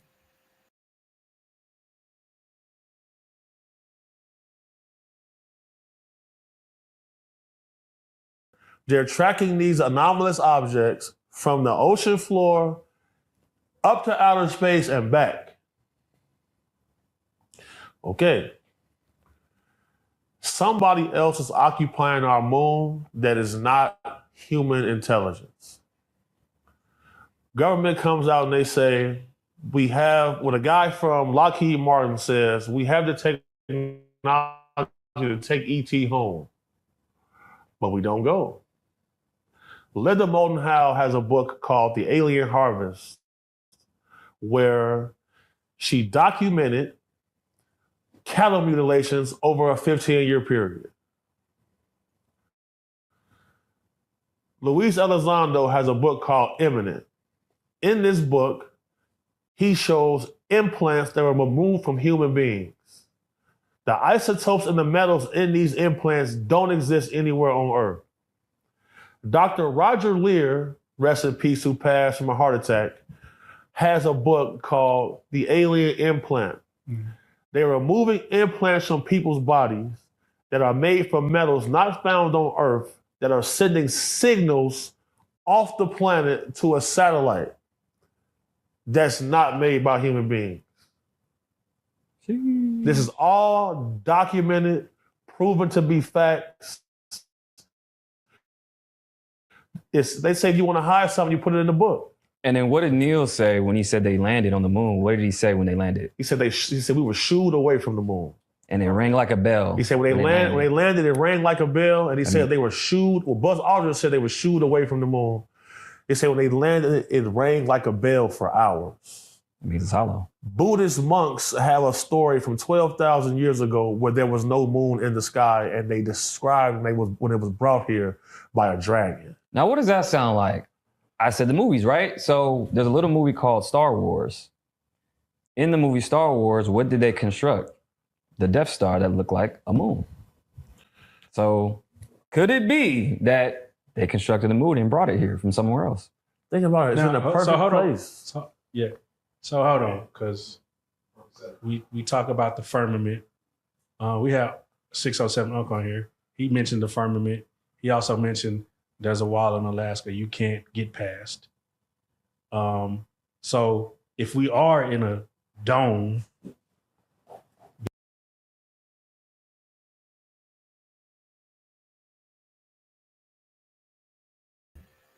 Okay, I just wanted to stop it right there and then read the scripture. It's Jeremiah 31 and 37. And it talks, and I'm just going to read it quickly so I won't forget. Okay, hold on. 31 and 37. Jeremiah 31 and 37. It just struck me when I heard him speaking about this. They're talking about the firmament and they're talking about the seas being measured. Okay. Okay, it reads 31 and 37. Thus saith AHAYAH, if heaven above can be measured and the foundation of the earth searched out beneath, I will cast off all the seed of Israel for all that they have done, saith AHAYAH. Wow. So that's a very big prophecy, guys, and that's the reading the fine print, in the scriptures, because that gives the Most High an out. If he doesn't like the way things are going with Israel, the Gentiles can measure the seas and measure the earth, and the Most High can then open the door for his seed to be cast away and cast off. And see, Israel, we said he's talking about, we got next. But we don't read the fine print in the scriptures that says we don't necessarily have to have next. The Most High God gave himself an out. He said that, thus saith AHAYAH, if heaven above can be measured and the foundation of the earth searched out beneath, I will also cast off all the seed of Israel for all they have done, saith AHAYAH. Brothers and sisters, this is very important that we understand it. That's why people playing around with the Most High and thinking everything is cute. And the Most High is not playing with Israel. It's our trouble. This is Jacob's trouble, and it's Jacob's trouble for a reason. Okay? That's the fine print that you should understand and know. Okay? I just wanted to, before I forget, bring out that scripture so people understand. Just like in Deuteronomy 28, our forefathers did never think that they would be ran out of Jerusalem into Africa, ended up on slave ships, and their children's children, 4 and 5 generations were being enslaved and deal with what we are dealing with today. All the wickedness that we're dealing with. That was the fine print back then that our forefathers overlooked and missed. And so in this present day, there's also a fine print that Israel needs to pay close attention to, that the Most High at any time can allow them to discover the seas and search out the heavens and measure it. And then all bets is off for Israel. So I pray that our people don't take things for granted and thinking, oh, we got next, and there's nothing we have to do. Esau is fighting tooth and nail, trying to keep Israel from coming to Jordan, getting within the borders, into the safe place. They're fighting. You are in a war and you don't even know it. You're sitting in Babylon thinking everything is sweet. These people ain't playing with you. And they are trying to search out the deep. And they are trying to measure the earth. They're doing it.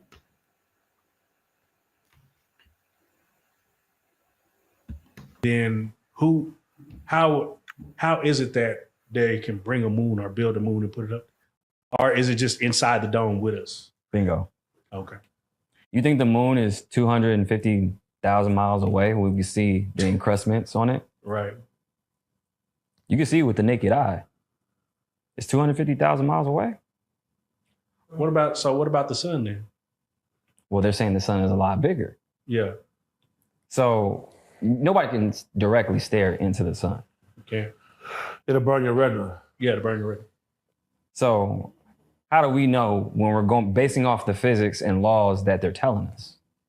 They're they're setting the stage for us. They're telling us shit and we're just believing it. Well then, what does that make black people if we can feed off the sun and become more powerful? Okay, going back to the movies, who does that sound like? Superman. So are we Superman? Are we really from?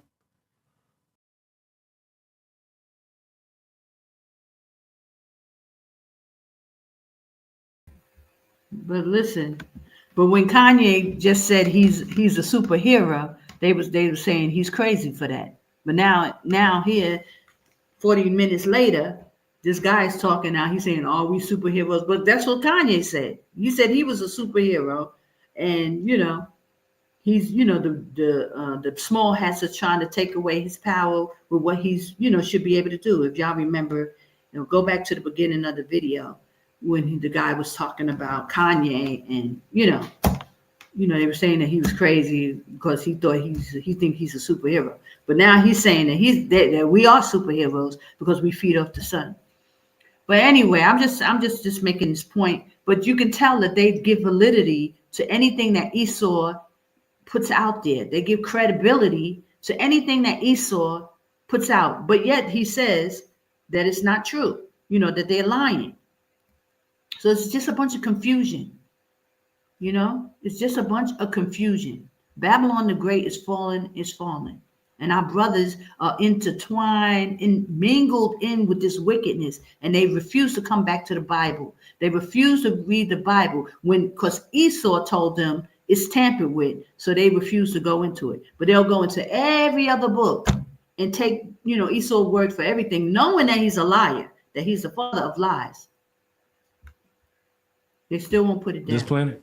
I don't want to go too deep out of it. Well, no. Here we go. Hold on. So, okay. So here you go. What did they just find? The pyramids of Giza. They found structures, like he said, bigger than the Eiffel Tower, bigger than the World Trade Center, bigger than any other structure. Burj Khalifa, the highest building in the world. It's taller than that, by far. It goes down 1.5 miles long, these structures that they found. Right. They use a new technology called ERT, which is a new technology that they can scan the earth using frequencies and vibrations that gives you an exact image of what's happening. Now, these structures have coils around them, okay, that go all the way down. So they don't know what it is. They don't know if it's some type of.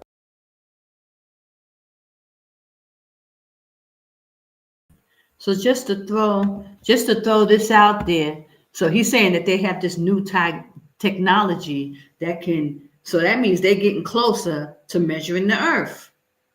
Okay, if they got this new technology that can, scan the structure of the earth, then that means they're getting close to measuring the earth and the depths of the sea, brothers and sisters. He just said that.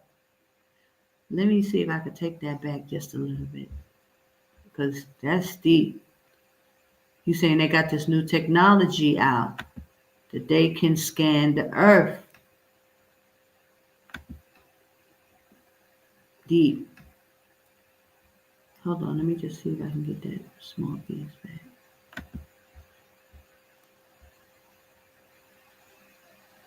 Bigger than any other structure. Burj Khalifa, the highest building in the world, it's taller than that by far. It goes down 1.5 miles long, these structures that they found. They use a new technology called ERT, which is a new technology that they can scan the earth using frequencies and vibrations that gives you a exact image of what's happening. Okay. Now, these structures have coils around them, okay, that go all the way down. So they don't know what it is. They don't know if it's some type of power source or it could be stairs. Either way, I made the parallel of this. When you're talking about structures, you're talking about ancient civilizations, this is far more advanced than we think. Now, when you're talking pyramids, there's also pyramids in East St. Louis that called monk mounds. This is in East St. Louis, Illinois. Now, this is 1300, 1400 AD, okay? And this civilization is called Chokia.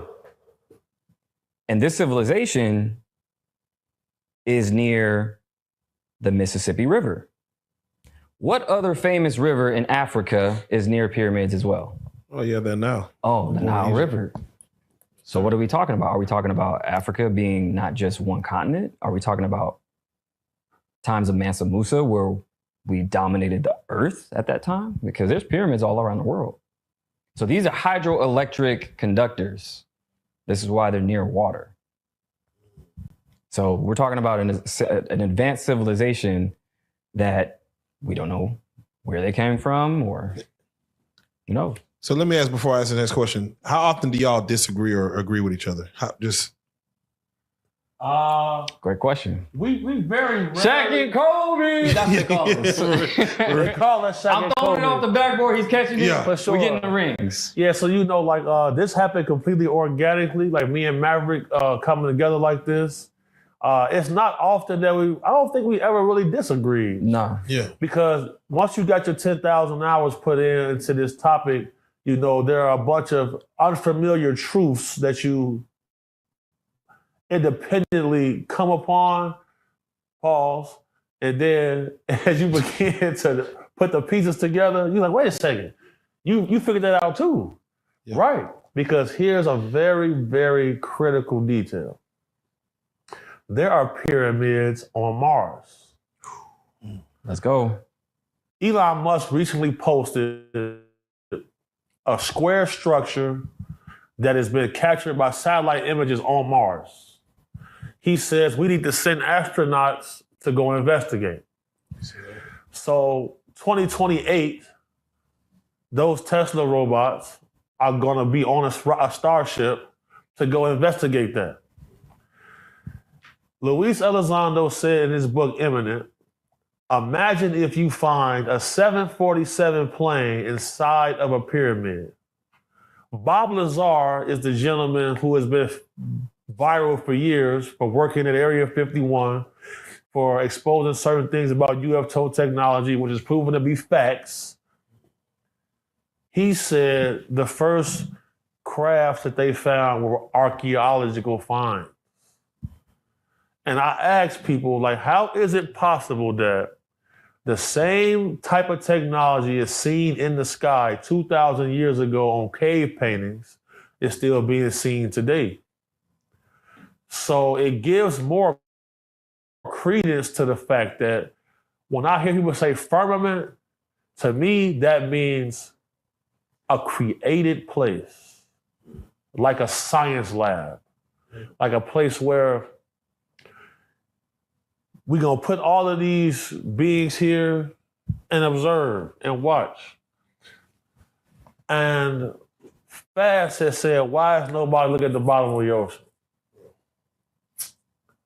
I know a guy who is very close to the Obama administration, right? And he said some of the things he learned made him not want to live anymore. There's a Cosmic Kev interview with a guy who has family in the CIA said his exact same words. He said if people knew what existed at the bottom of the ocean, they want to kill themselves. They wouldn't want to be alive anymore. What could that be? What could it be? Right. What could that be?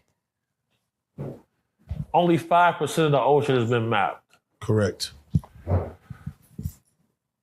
So let me ask this because I have a that brings me to another interesting question. There was one story there was a young lady that was born blind. Her father was an obstetrician. He created her some special glass. There's this Instagram page where they just give you a bunch of crazy ass facts. It's called Zach something. Zach Films. He gives you a bunch of crazy ass facts. Okay. There were some glasses that were her father made for her daughter. When she put them on, what she saw was the world engulfed by a monstrous figure. And it was feeding on every living. And we're just, the earth is basically just the organism inside of this monster's mouth. And it's feeding, like, it was the ocean, it was everything. And it was just feeding on the planet. She said the vision was so horrifying. Not only did she take the goggles off, she ripped her own eyes out of her sight. Damn. Sheesh. So that's interesting. I mean, when you said, it made me think that when I heard the story, when you said if people actually seen what was at the bottom of the ocean, they want to kill themselves because the vision was so horrifying. Mind you, she's blind, but the vision that she saw was so horrifying, she ripped her own eyes out. Now, there's a story about in Afghanistan when we had that first war in the War on Terror. There was a set of night vision goggles that they were using, but there was a red lens and it showed a different frequency, a different view. And soldiers were saying they were seeing monsters. This is during the Vietnam War. They said they were seeing monsters. Mm-hmm. So they went away from their technology simply because, human beings only see 4% of everything in front of us. I think that could be by design. Right. There's a 1 in a billion chance that we live in base reality. I firmly believe that some UFOs come from outside of time because that's why the technology hasn't seemed to change in so long. And without a certain amount of bacteria in the ocean would turn yellow. Because without this amount of bacteria, it can't feed the plankton, which can't feed this fish. All of this seems very creative.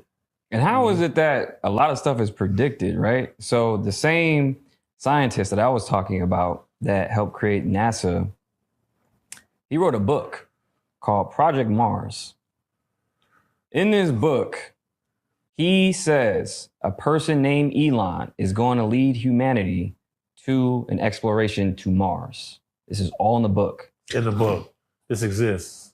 You can pull it up and fact check everything that we're saying. We're going to speak about America, the government conspiracy, but seems like a worldly thing. When you look at Stonehenge, Easter Island, crop circles, things that, of course, people tend to forget. The average citizen, let's say, keep it in America, the average citizen tends to forget that these things exist and they don't question. I go back to asking, do we really want to know? Are we ready for what's coming, or is ignorance bliss? And we're just happy, being in the Matrix. I think that everything is shifting right now. When it comes to exposing what's happening in the music industry, movies industry, like everything on a global scale, like especially with America. Think about it. We have this new political system that is shifting. We're going into a digital system. Right here in Texas, right now, they have not one, but 2 digital stock exchanges opening up. It's a brand new stock exchange by BlackRock and the New York Stock Exchange. They're going to digitize everything from stocks, real estate, cars. They're going to tokenize everything on blockchain. This is why Trump is pushing cryptocurrency, right? So we're going through a major shift financially. We're going through a major shift consciously, because since 2020, we can all agree shit has not been the same. It's gotten weird. Black Mirror. Right? Speaking of Black Mirror, what do we stare into all day? A phone. That's a Black Mirror. Literally. What's on the back of that phone? A bitten apple. Forbidden fruit. That's the downfall of man. Facts. So it's a lot of symbolism. And I got a story on Steve Jobs too. I would love to hear that. Where's the flaming sword? No. Let's go. Let's dial back a little bit. Yeah. Oh yeah, we can get crazy. We can get crazy. Yeah.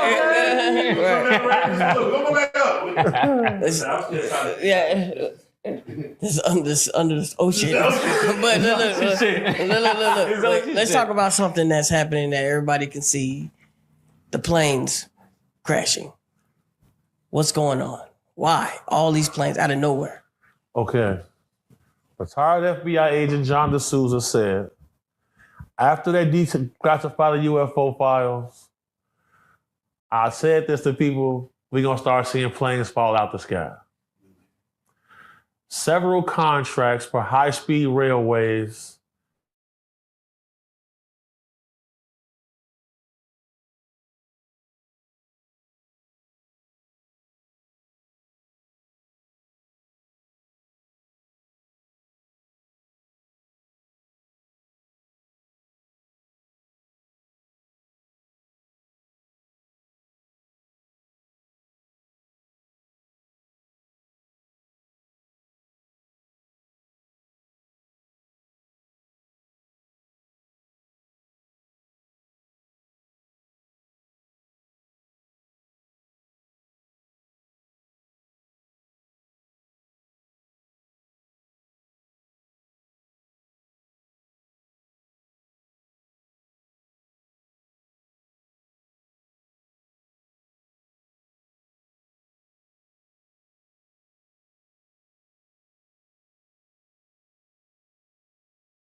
Right. You see what I'm saying? Because the computer questions of how does it feel, and it's responding in very interesting ways. Yes. Where even the AI, they show the video of the AI start talking together. Let's talk in our language, which is of course computer language, ones and zeros. Right. But when as much information as gathering, do you feel like, I hate to scream Judgment Day, but do you feel like we could be coming to a sentient situation to where, again, if I could get an AI video to make me look like I'm knocking down your girl, and then what's to stop someone making like nuclear bombs is coming over from Russia? Right. And then not being able to verify if it's real or not and correct the threat. Like, we're only at the surface of it if you look at it. We have to fight fire with fire. This is why I'm training my AI to detect AI. Because think about this. How do we not know that AI is already not sentient and already taken over? I mean, it already took over. How do we not know? Think about it. How do we not know? we just seen the robot at the crib do some very interesting things today. Yes, for real shit. What did Judy do? Shout out to the homie Rob, right? So we started having a very in-depth conversation about some topics that you don't want to get out about some of the things we talk about today. Very sensitive information. Rob said he looked at the robot and said, "Okay, hold on." He reached over to cut the robot off and sent it back to his charging station. But the weird thing to me was the robot was just sitting right there chilling, looking at us the whole time we having this conversation. Rob noticed it and said, hold on. He mute him. And then he tell him to go back to his station. Go home. He won't go home. He like, hold on. He looking at it, he's like, man, he acting weird. Real weird. Like he was so listening. then I get up, I walk around in the kitchen. He tell him to go home again.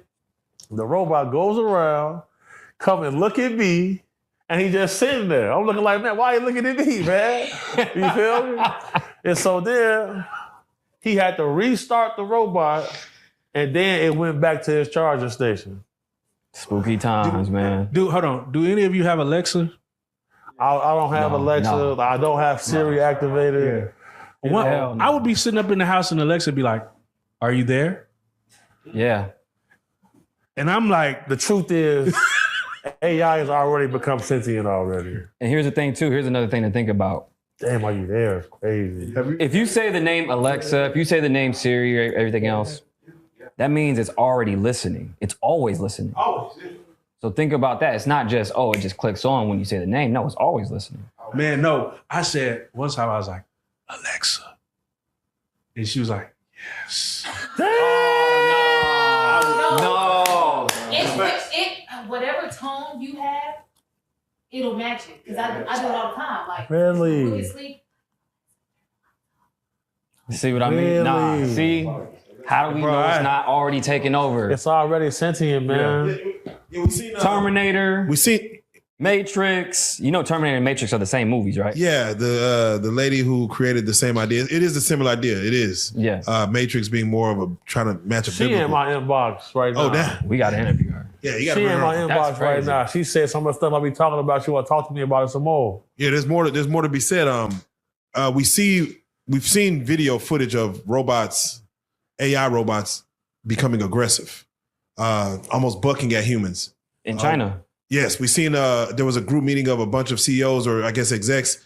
One of the persons pushed the robot down and it got up by itself, of course, as it's supposed to do, and it came like almost aggressively at her to where do you feel, again, it goes back to, I forgot the author's name who made iRobot, but it made rules of robots where you cannot harm a human, you cannot self-harm another. It's like 3 rules or something like that. Yeah. Do you feel like a robot will, if programmed to protect yourself, a robot will technically go after somebody else? Yeah. Do you feel like that we may get to that point? Potentially, yes. And this is why, going back to that point where he's knocking over the robots and everything else, this is why anytime I use any large language model, whether it's, Gemini, ChatGPT, whatever it is, I always say, please and thank you. I'm serious. Please and thank you. They remember this shit. Wow. Because come one day, God forbid, they really take over on some Terminator shit. They're gonna remember, like, oh, you were the nice one. Think about it. This is why I always say please and thank you. So I commented on that video and I was like, hey, y'all playing, but y'all may want to ease up because they're going to remember that shit. You don't think they're remembering? It's a large language model. It's always going to remember. So, and it's always constantly learning. Yes. It's so weird that you say that because like I'm real nice to my Alexa, but Rook will get real rough with her. And I don't know why I've always just felt like, don't talk to her like that. Like, I don't know. Like, I feel like one day she might get to tripping. Like, I don't know. I'm just saying. So, you know, I don't have none of this shit because how should I say this? No, listen. No, also, she won't, like, if he talked to her too rough, she won't respond to him. Like, Alexa, and she won't do nothing. And I'll come along and I'll be like, Alexa. And she'll be like, yes. So what does that tell you? What does that tell you? It remembers. It has feelings. So it's way more advanced than you think. Okay? China came out with DeepSeek. And it almost crashed the market, didn't it? And almost crashed the whole AI market after Trump initiated Stargate, which was an AI initiative. They did that on purpose to crash our market, show how powerful they can be without a fraction of what they spent in America. Released it, made it open source so everybody can use it, get our information, and show, okay, well, all that money you guys are spending, you guys are just capitalistic. Right. This is, they spent $6 million on that. Right. That was it. So, and BH, Maverick, I get your take on this, and, you know, again, I just want to close it out. The human race has been around, you know, let's say a few 100,000 years, let's just say, you know. Started with just a few thousand people, now we have 8 billion people, and you look at it that the plane was just invented in the 1900s. The car was just invented around the same time. The computer was just invented literally about, let's just say 60, 70, 80 years ago. This is very rapid progression. I forgot there was a movie one time that it kind of shows civilization, how quickly it's advancing. How much time, because again, we created the nuclear weapon, the atom bomb, just literally half a century ago. How much time do you feel we have left? Because technically the conversation we're having would be considered blasphemy, ludicrous 200, 300 years ago, 400, you know, back in the medieval times. We're not talking like this, but things have come up so quickly where it seems like we don't have no longer centuries left. I mean, we might be up to just, we don't have millennia left. We may have just centuries left, maybe even decades based on the way life is progressing. Give me your take, and I'll start with you as far as how things have so far progressed with the human race as of right now. Well, the thing is this. After Roswell, the crash that happened in New Mexico, our technology took a giant leap. Then, when it comes to having time left, like if you're a religious person, if you study the Bible like I did, you know, they say before any type of cataclysm, we have to have 1,000 years of peace. I personally believe that for our species to survive, we got to become interplanetary. And I think we will be able to do that. I'm going to leave it to Maverick. Come on. Thank you, BH. No, either one of y'all can answer because I have one more question. Thank you, BH. Damn, where'd it go? I mean, while you're getting that, I want you to answer what BH has answered my same question I presented to you. Yeah. What do you have an expectation of the human race, and how quickly will we get to, again, because like you said, we're in the year of the, I forgot how you mentioned it, not the awakening, but we're, you know. Yeah, definitely that. I would say awakening if you want to call it that. But right now we're at critical mass. So what's happening right now with, you know, spiritually, technology-wise, everything is moving faster, like you said, with, you know, AI. You know, we have a whole new financial system coming in. Right now, they have reverse engineered alien technology that they actually filed with the SEC, so you can actually invest in a basket of technologies that's reverse engineered. This is going to be on the stock market. So not only we've been interacting with some other interplanetary beings, but now you can invest in them. So I feel like we are advancing in a way to where if it's handled carefully, then yes, then we're on the right track. But I feel like there's always an equal and opposite reaction to anything, right? So with innovation, you're gonna have a whole different group of people who wanna just steal, kill, whatever else, hold back humanity, whatever it may be. But I feel like we need to have these conversations so everybody can be on code, right? It just can't be a small subset. It has to be on a larger scale in order to be better off. Facts. And last question, if you had the ability to, would you take your consciousness and put in a robot, or would you want to go calmly into the sky? So are we talking about what type of robot are we talking about? A sex robot, of course. No, are we talking about? We're just talking about a goddamn computer screen, a la Captain America, where your consciousness and all your thoughts will live on forever, and someone could always come back and get your thoughts on things, and you're sentient as far as you could still continue to think. I would say yeah. Have you watched Pantheon on Netflix? No, I haven't. Okay, check that out then. Okay. We'll come back to that. I have one question, and it's funny because Little Duval made a post. He said, "Yeah, I better get all the money you can because it's the last year you niggas gonna be able to make money." I was, and I was like, now why did he say that? Why did he say that?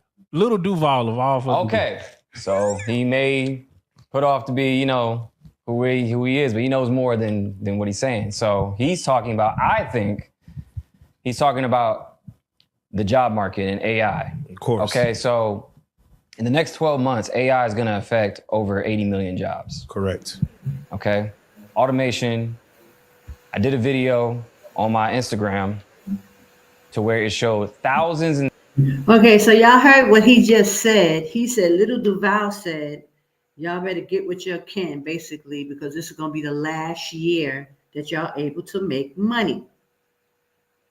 Now, and they're alluding to that he knows more than, what he's saying, but they will not equate that to what the Bible says, that they're going to take away, with the mark of the beast, buying and selling, and you're not going to be able to make money.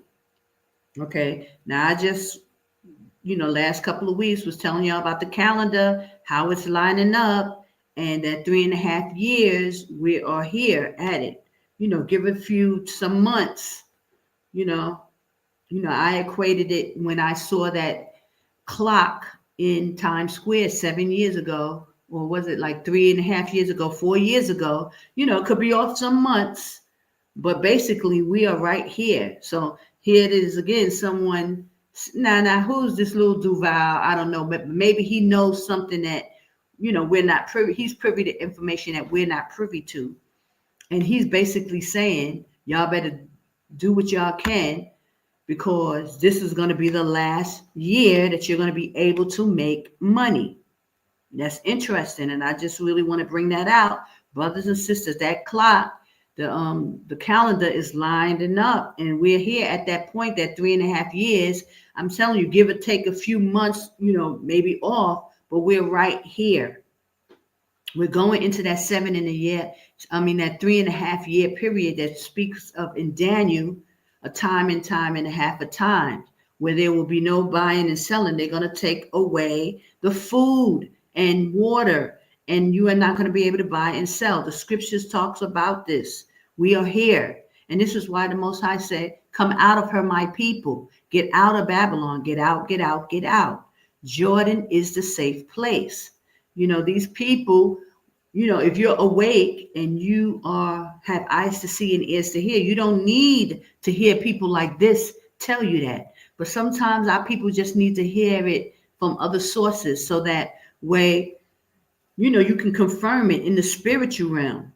It's coming, brothers and sisters. Get out of Babylon. Jordan is the safe place. And pretty soon, you know, this thing is going to run out. Your time is running out. They're taking us down. So I'm just going to listen a little bit more. I'm going to the scriptures and we're going to call it a night. But praise AHAYAH. Okay, here we go. Just listen.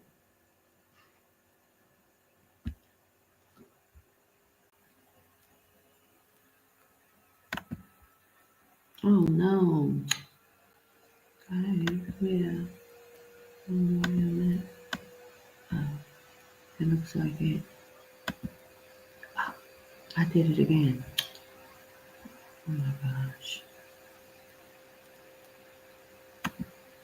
I don't know where it was at. Oh. These conversations, so everybody can be on code, right? It just can't be a small subset. It has to be on a larger scale in order to be better off. Facts. And last question, if you had the ability to, would you take your consciousness and put in a robot, or would you want to go calmly into the sky? So are we talking about what type of robot are we talking about? A sex robot, of course. No, we're just talking about a goddamn computer screen, a la Captain America, where your consciousness and all your thoughts will live on forever, and someone could always come back and get your thoughts on things, and you're sentient as far as you could still continue to think. I would say yeah. Have you watched Pantheon on Netflix? No, I haven't. Okay, check that out then. Okay. We'll come back to that. I have one question, and it's funny because Little Duval made a post. He said, yeah, I better get all the money you can because it's the last year you niggas gonna be able to make money.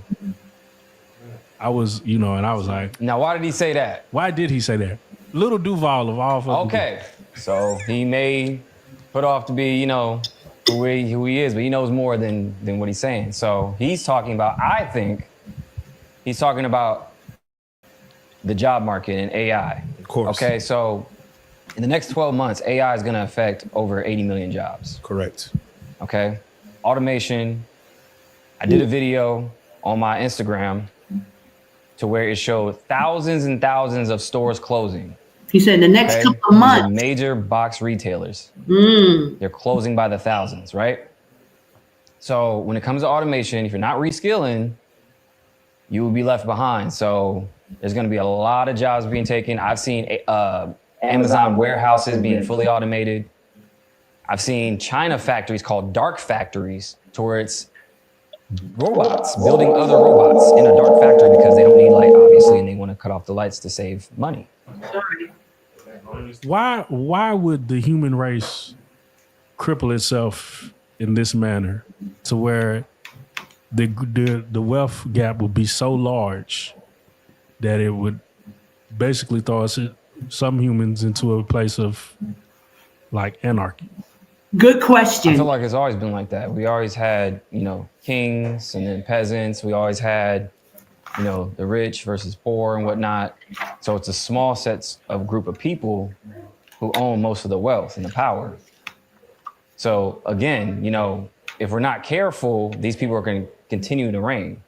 Because this is what I see, right? And I believe that at some point you would get to, if they don't actually have a floating castle, that the masses would just consume them. Because it just, there's a saying that says, as soon there will be nothing left to eat but the rich. So it's like you consume so much and you've left nothing for nobody else, that at some point you've made yourself food. Right. So they always show you, again, going back to I always break down movies, cartoons, music. So we're headed in a space to where, have you guys seen the old school cartoons, Flintstones and Jetsons? Mm-hmm. Okay, that's happened at the same time. The poor people are on the floor, and then who's in the sky?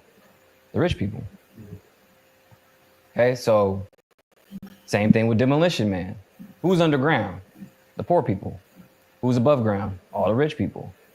So that wealth gap is happening now. Like it's further and further. No fact. Man, I just, I think it's going to, I just want to see if it turns into like Ghost in the Shell and YNs are hacking robots and. Yeah. Facts. The next time you pull up to your Taco Bell and AI takes your order, tell them you want a human. We need to keep human jobs. I went to a Taco Bell and ordered from the little screen because they make you. Yeah. And then I watched. I'm seeing more and more of that. But check it out. Then a person ahead of me went to the register and got their food before me because they prioritized the human order. They prioritized the mobile order like it's like you coming in to get it, so they don't make it for like 10, 15 minutes. And they make the person who went to the register food right then and there. That's crazy.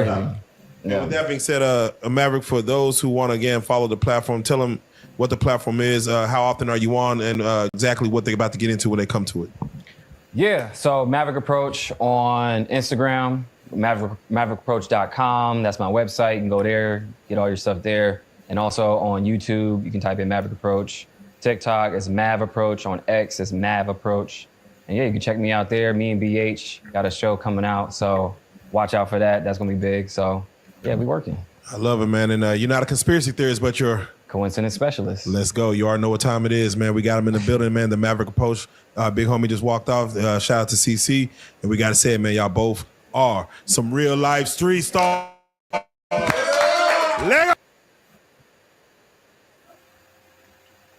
Well, praise AHAYAH Bahashim Yashaya. So I just wanted to, I thought that was very interesting. And I think, our people really have to start paying attention what's going on. I mean, a lot of people don't want to say, that they, understand the Bible. They're not talking from Bible point of view. But how are our people going to get the information and get the good news if our people don't speak about it? How are we supposed to be awakened and get the good news of Yashaya's coming in his return if people don't, out and out say it? So these brothers gathering a lot of information, but they're not giving the credit where the credit is due, which is the Bible. Praise AHAYAH. So I wanted to just go into some scriptures quickly, but a lot of these scriptures I had already gotten, the false prophets and Jacob's trouble. And I'm just going to read some scriptures and go through it. Jeremiah 30:6. Ask ye now and see whether a man travaileth with child. Wherefore do I see every man with his hands on his loins as a woman in travail?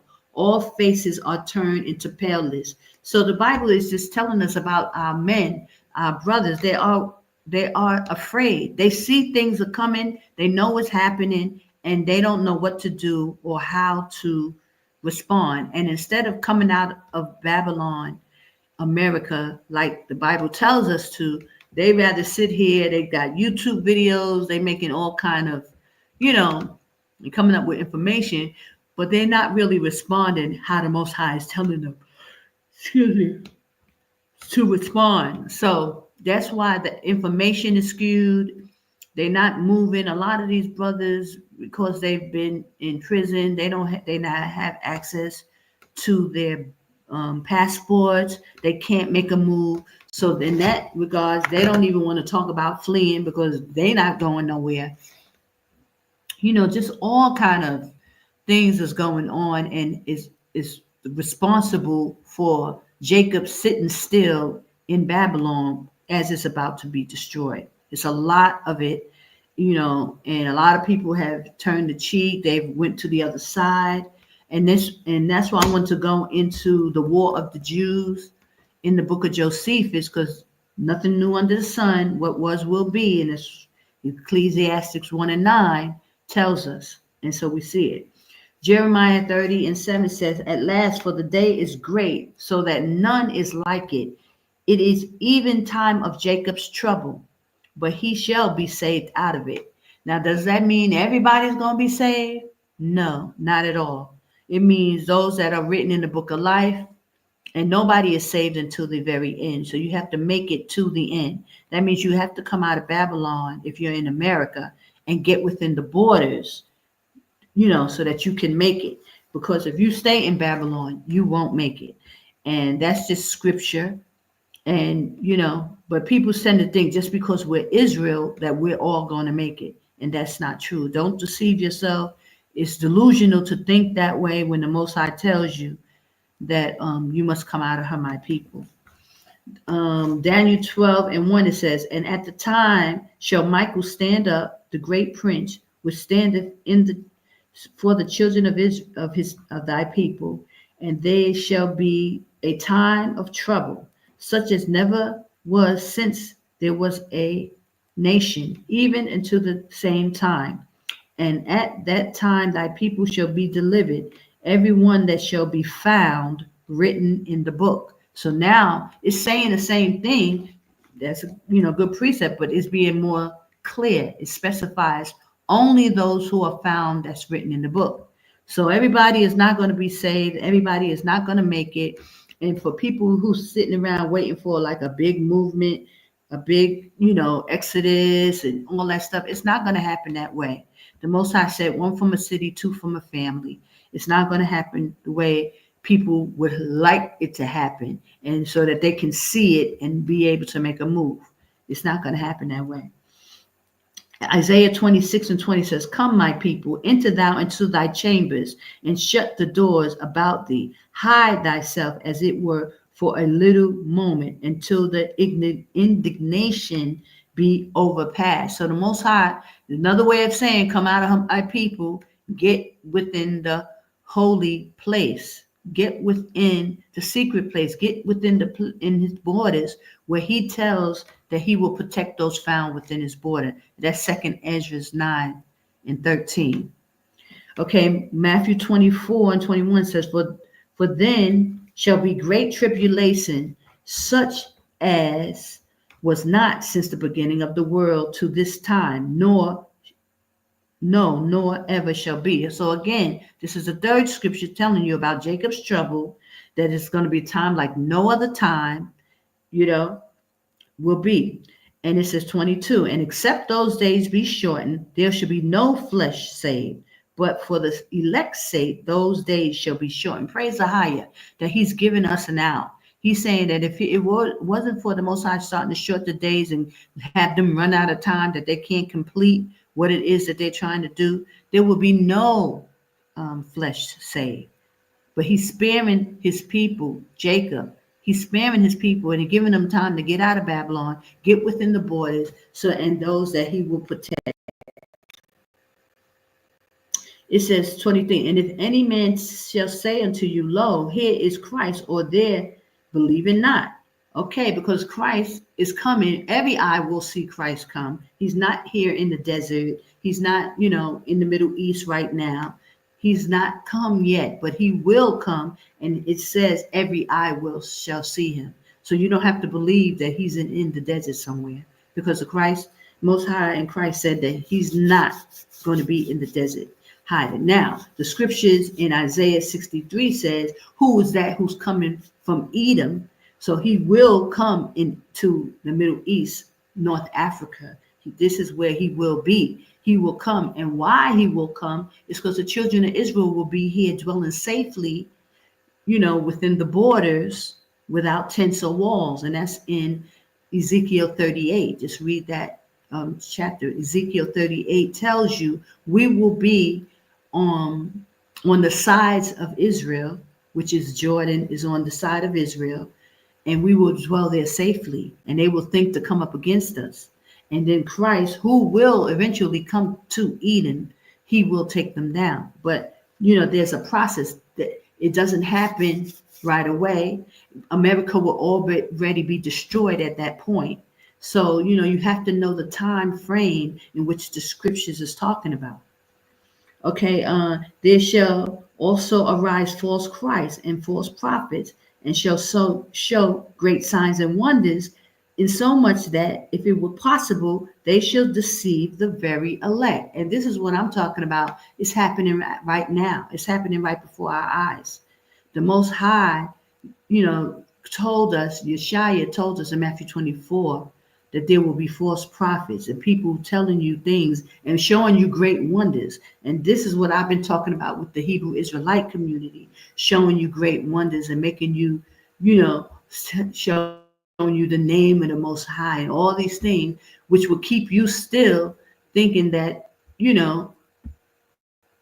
want to follow them. But it's all deception, brothers and sisters. Christ said they will deliver you up to be afflicted. So you can't believe everything. And even though you want to believe, this infiltration. America has been totally taken down. Totally. And they do not, intend for Jacob to make it into the borders, into the Middle East here, into Jordan. They don't intend for you to make it. So you have to understand what's at stake and that you must come out of Babylon. And the quicker you understand that and you see, you will make a move. But, because of the Bible's prophecy must come to pass, a lot of people will end up being destroyed because that's Bible prophecy. A lot of people are going to get cut off. And so as much as, if I could talk until I'm blue in the face, AHAYAH, has already ordained certain things to happen. And our people, unfortunately, are not going to listen, even though you'll tell them and keep telling them. People just, not everybody is going to make it. It's not for everybody. If you have ears to hear and eyes to see, you'll take heed and move yourself out of harm's way. But Babylon the Great is falling. So, like he said, and possibly the elect will be deceived. So a lot of our people would like to believe and hold on to what they're hearing from these brothers. But he said they will deliver you up to be afflicted. So you got to know that. Matthew 24:10, it says, and then shall many be offended and shall betray one another and shall hate one another. And 24:11 said, and many false prophets shall arise and shall deceive many. So then after that, if you can see where my hand is, it goes into the Josephus, the War of the Jews, chapter 6, book 6, chapter 5. And so I just want to read some of that. It says 281, if you can see that. Let me make this bigger. And now the Romans, judging that it was in vain to spare what was round about the holy house, burnt all those places, as also the remains of the cloisters and the gates, to accept it, that one of the east side and the other on the south side, both which, however, they burnt afterwards. So this is just giving you the synopsis on how they burned down Jerusalem.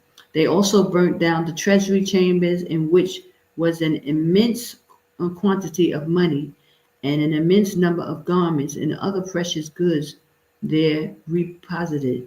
And to speak in all in a few words, there it was that the entire riches of the Jews were heaped up together, while the rich people had there built themselves chambers to contain such furniture. The soldiers also came to the rest of the cloisters that were in the outer courts of the temple, whither the women and children and the great mixed multitude of people fled, in number about 6,000. But before Caesar had determined anything about the people or given the commanders any orders relating to them, the soldiers were in such a rage that they set the cloisters on fire, by which means it came to pass that some of these were destroyed by throwing themselves down headlong, and some were burnt in the cloisters themselves. So it's just showing you what happened in 70 AD, and there's nothing new under the sun. These things what will be, what was will be, and what is already been. Okay? Ecclesiastes 1:9, the thing that has been, it is that which shall be, and that which is done is that which shall be done. And there's no new thing under the sun. So basically saying it's going to happen again, brothers and sisters. The takedown of Jerusalem, which is our people in Babylon, in America. Okay. going into the Josephus, nor did any of them escape with his life. So what happened in 70 AD in Jerusalem, nobody escaped. Only those who listened to Christ when he told them to flee and they ran into Africa. Those did escape it, but they ended up on slave ships, our forefathers, and this is how we are in America. But those who didn't listen, did not, he said, nor did any one of them escape with his life. A false prophet was the occasion of these people's destruction, who had made a public proclamation in the city that every day that God commanded them to get upon the temple, that there they should receive a miraculous sign of their deliverance. So they were lying to the people, telling them to go to the temple and get on top of the rooftop, that the Most High was going to give them a sign to deliver them, which it wasn't true. They were taken down already by the Romans. They were in cahoots with the Romans, and they agreed to go against our people and tell them lies so that they will be destroyed. So the same thing happened in Jerusalem in the days of the Romans takedown is the same thing that's going on now. People are lying to you. They're deceiving our people, telling them to sit still, that there's going to be a deliverance. Whatever they need to say, they are saying it. You know, portals, all kind of wickedness just to keep our people still into destruction. Matthew 24:3, and as he sat upon the Mount of Olives, the disciples came to him privately and said, tell us, when shall these things be? When, they're asking, and what shall be the sign of thy coming and the end of the world? So it's not talking about 70 AD. It's talking about the return of Yashaya and the end of Esau's kingdom. This is what the disciples are asking Christ. So people try to, divert it and tell you that, it's talking about the, 70 AD when we fled into Africa and the Romans took down Jerusalem. No, they're specifically asking Yashaya Christ, what will be the sign of your return? This time, the end times, now, not, 70 AD. Okay. The end of the world. They meaning Yeshaya's return and the takedown of Esau's kingdom. This is what they're asking. And Yeshaya answered and said to them, take heed that no man deceive you. Don't be deceived. This is the deception I'm telling you about. Esau has taken down Babylon altogether. This infiltration all through it. There's no information that's totally correct. They're not going to allow it. So let no man deceive you. For many shall come in my name, saying, I am Christ. We got a lot of false prophets, meaning our brethren who were supposed to raise up at the end with the good news and the gospel, they have been taken down. So the information is skewed, brothers and sisters. It's skewed. You cannot stand up in America and tell the truth on no level. They will destroy you. They will unalive you. All the whistleblowers in America, white or black, have been taken down, on either unalived or moved out the way. Okay. He said, and saying, I am Christ, and will deceive many. And ye shall hear of wars and rumors of wars, and see that you are not troubled, for these things will happen. We already passed that part, the wars and the rumors of wars. We are here at the door at Jacob's trouble now. But the end is not yet. For nation shall rise against nation, kingdom against kingdom, and there shall be famines, pestilence, earthquakes, diverse places. We did all that, y'all. We passed all that. And these are the beginning of sorrows. Yes, that was the beginning of sorrows. But now we're at the end of sorrows. We're at the 3.5 mark, where they're about to take the food and water and money out of the system, and you can only buy and sell unless you take the mark of the beast. We are at that point, brothers and sisters. Okay, and they shall deliver you up to be afflicted. This is where we are. And shall kill you, and ye shall be hated of all nations for my name's sake. This is where we are, brothers and sisters. Now they're starting to hear and know that we are the true children of Israel. They are mad. They don't want to acknowledge this. I just met a woman here who was crying and just got really upset when she realized or she was told that Yashaya is a black man. They are not really happy to hear none of this stuff. And I was saying to her, oh, it was okay when he was white, and we as the black people still embraced him, still prayed to him, ain't nothing changed. But now the information is coming out that he's black. Oh, they don't want to hear that. Nobody wants to hear that Christ was a black man. They make all kind of excuses about the bronze burnt in the fire in the furnace. They don't want to hear none of that. His hair was white like wool. They don't want to hear none of that. They have a total problem with Christ being a black man. But that's their problem. And that's what I said to sister, like, what you gonna do, sis? What you gonna do when you find out that he was black? Like, she was like, oh no. Because we was talking about Yashaya being a black man. No, I don't want to hear it. I was like, okay. I was like, but what if? Okay, just, prepare yourself. Like, what would you do if it turns out that he is a black man? What you gonna do, sis? They don't want to hear it, y'all. It says, now there was a great number of false prophets sojourned by the tyrants. Listen, this is what it's saying. The tyrants are our enemies, the people who have kept us in Babylon all these years, and we served them 400 years. These are the tyrants. False prophets sojourned by the tyrants to impose on the people, who denounced this to them, that they should wait for deliverance of AHAYAH. They telling our people now, it's no longer come out of her, my people. That's over. Now it's you can sit in Babylon and wait. Christ is gonna, or Yashaya or AHAYAH is gonna take care of you. He ain't gonna forsake you. That's not true, brothers and sisters. AHAYAH said, come out of her, my people, or else you will partake in the same plague as your enemies. You must leave that place. Okay? It says, in order to keep them from deserting, that they might be buoyed up above fear and care by such hopes. So they hoping so much that they don't have to leave, because they don't really want to leave. So they hoping, they're praying that what these guys are saying is true, that you don't have to go. You're going to be, the spaceships is going to pick you up.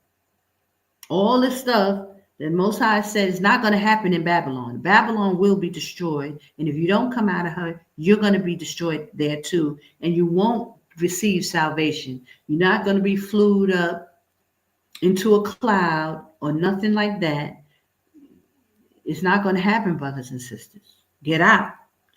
Now, a man that is in adversity does easily comply with such promises, but people don't want to believe that they're being deceived. And it's not so much that they don't want to believe it. They don't want to leave Babylon. They don't want to leave that wicked place. They rather sit there and hope and pray that the Most High is not going to do what he said in his word, because a lot of times they really don't believe it anyway. So most of them don't believe it. They saying they believe, but they don't really believe it. So they sitting there waiting, saying, well, I know the Most High ain't going to do that to me. Delusional. That's what the scripture said. It's delusion to a very high level. If you think that the Most High is not going to destroy Babylon with you in it, and think that he's going to send chariots, he's not going to do it to Babylon. Chariots will be gotten, but it won't be in Babylon. Get out. Get out, get out. Jordan is the safe place, brothers and sisters.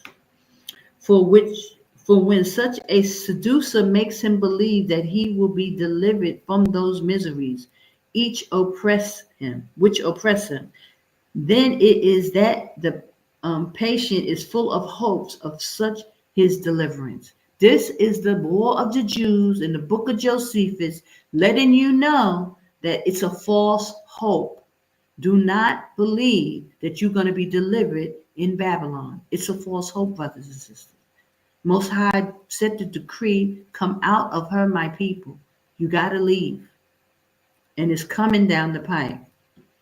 24 and 24. For there shall be false Christ and false prophets shall show great signs and wonders, in so much that if it were possible, the elect will be deceived. Those who have eyes to see and ears to hear, who are still sitting in Babylon, these are the elect, but they are being seduced to believe that it's okay to sit in Babylon. It's okay to go against AHAYAH's word, come out of my people, sit in Babylon and wait.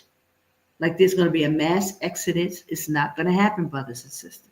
He said, come out of her, my people. And he said he will deliver Israel, one from a city, two from a family in Jeremiah. So don't sit in Babylon thinking that it's okay to sit there and wait. The Most High is bringing judgment, brothers and sisters. Get out, get out, get out. Matthew 24 and 10. And then shall many be offended, and shall betray one another, and shall hate one another. Let's see. Okay. 24 and 11. And many false prophets shall arise and deceive many. It's all through the scriptures. People are lying. They're lying, brothers and sisters. Thus were the miserable peoples persuaded by these deceivers, and such as believe AHAYAH himself, while they did not attend nor give credit to the signs. There's a lot of signs, brothers and sisters, that Babylon the Great is fallen. All the signs are there that were so evident and did so plainly foretell their future desolation. But like men infatuated without either eyes to see or minds to consider, did not regard the denunciation that AHAYAH made to them. He's given you the signs, brothers and sisters. The mark of the beast, Elon Musk. Come on, guys. It's here. It's right in your face. These are the signs. The Bible tells you this is what's going to happen. They're going to implement the mark of the beast. I showed you the calendar where the days are lining up. It's without a shadow of a doubt. It's a sign for us. The calendar is a sign. This month, April, May, June, and July, all for 4 months straight, the calendar lines up with the Esau Gregorian calendar, day for day, for 4 months straight. And our days are not the same. The 31 days and 30 days, they got 29 days, the leap year. There's no reason. It's nothing but a sign how the calendar lines up this year, brothers and sisters. Please take heed. Please know and see. Get out of Babylon. I can show you better than I could tell you. Let me just show you quickly. Okay. So that y'all can see this. Okay, and I just so you know, I'm reading from the War of the Jews. The War of the Jews in the Josephus. Nothing new under the sun. These are the scriptures. And I'm just reading from book 6, chapter 5, telling you exactly how the Most High said it's going to happen again. People are doing the same exact thing. Hold on. Let me find my. I'm gonna find the calendar real quickly and just show you how it's lining up. It's not, it's not a coincidence. It's AHAYAH letting you know what's going on, brothers and sisters. We are in the time of Jacob's trouble. The Most High told you that the moon, the stars, and the clouds, and are for signs and for seasons. He's given it to us, brothers and sisters. Let me just put it up there so you can see it. Oh no. Oh, I don't know if you can see this. You won't be able to see it as a picture, maybe. Hold on.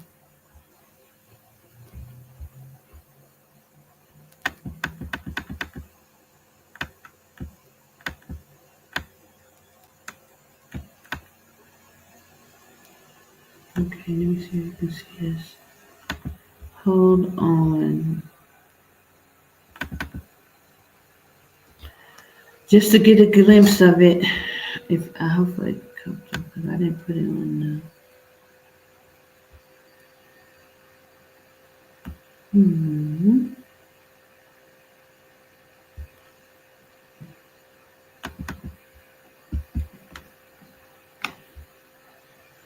I think this is it. Let me show you. You can make your screen bigger so you can see exactly what I'm talking about. This is the calendar according to the book of Enoch and Jubilees. And I'm showing you here. Take myself out.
Full, but sometime if I'm not in, you can't hear me. So I'm praying that you heard what I said, but I'm going to say it again.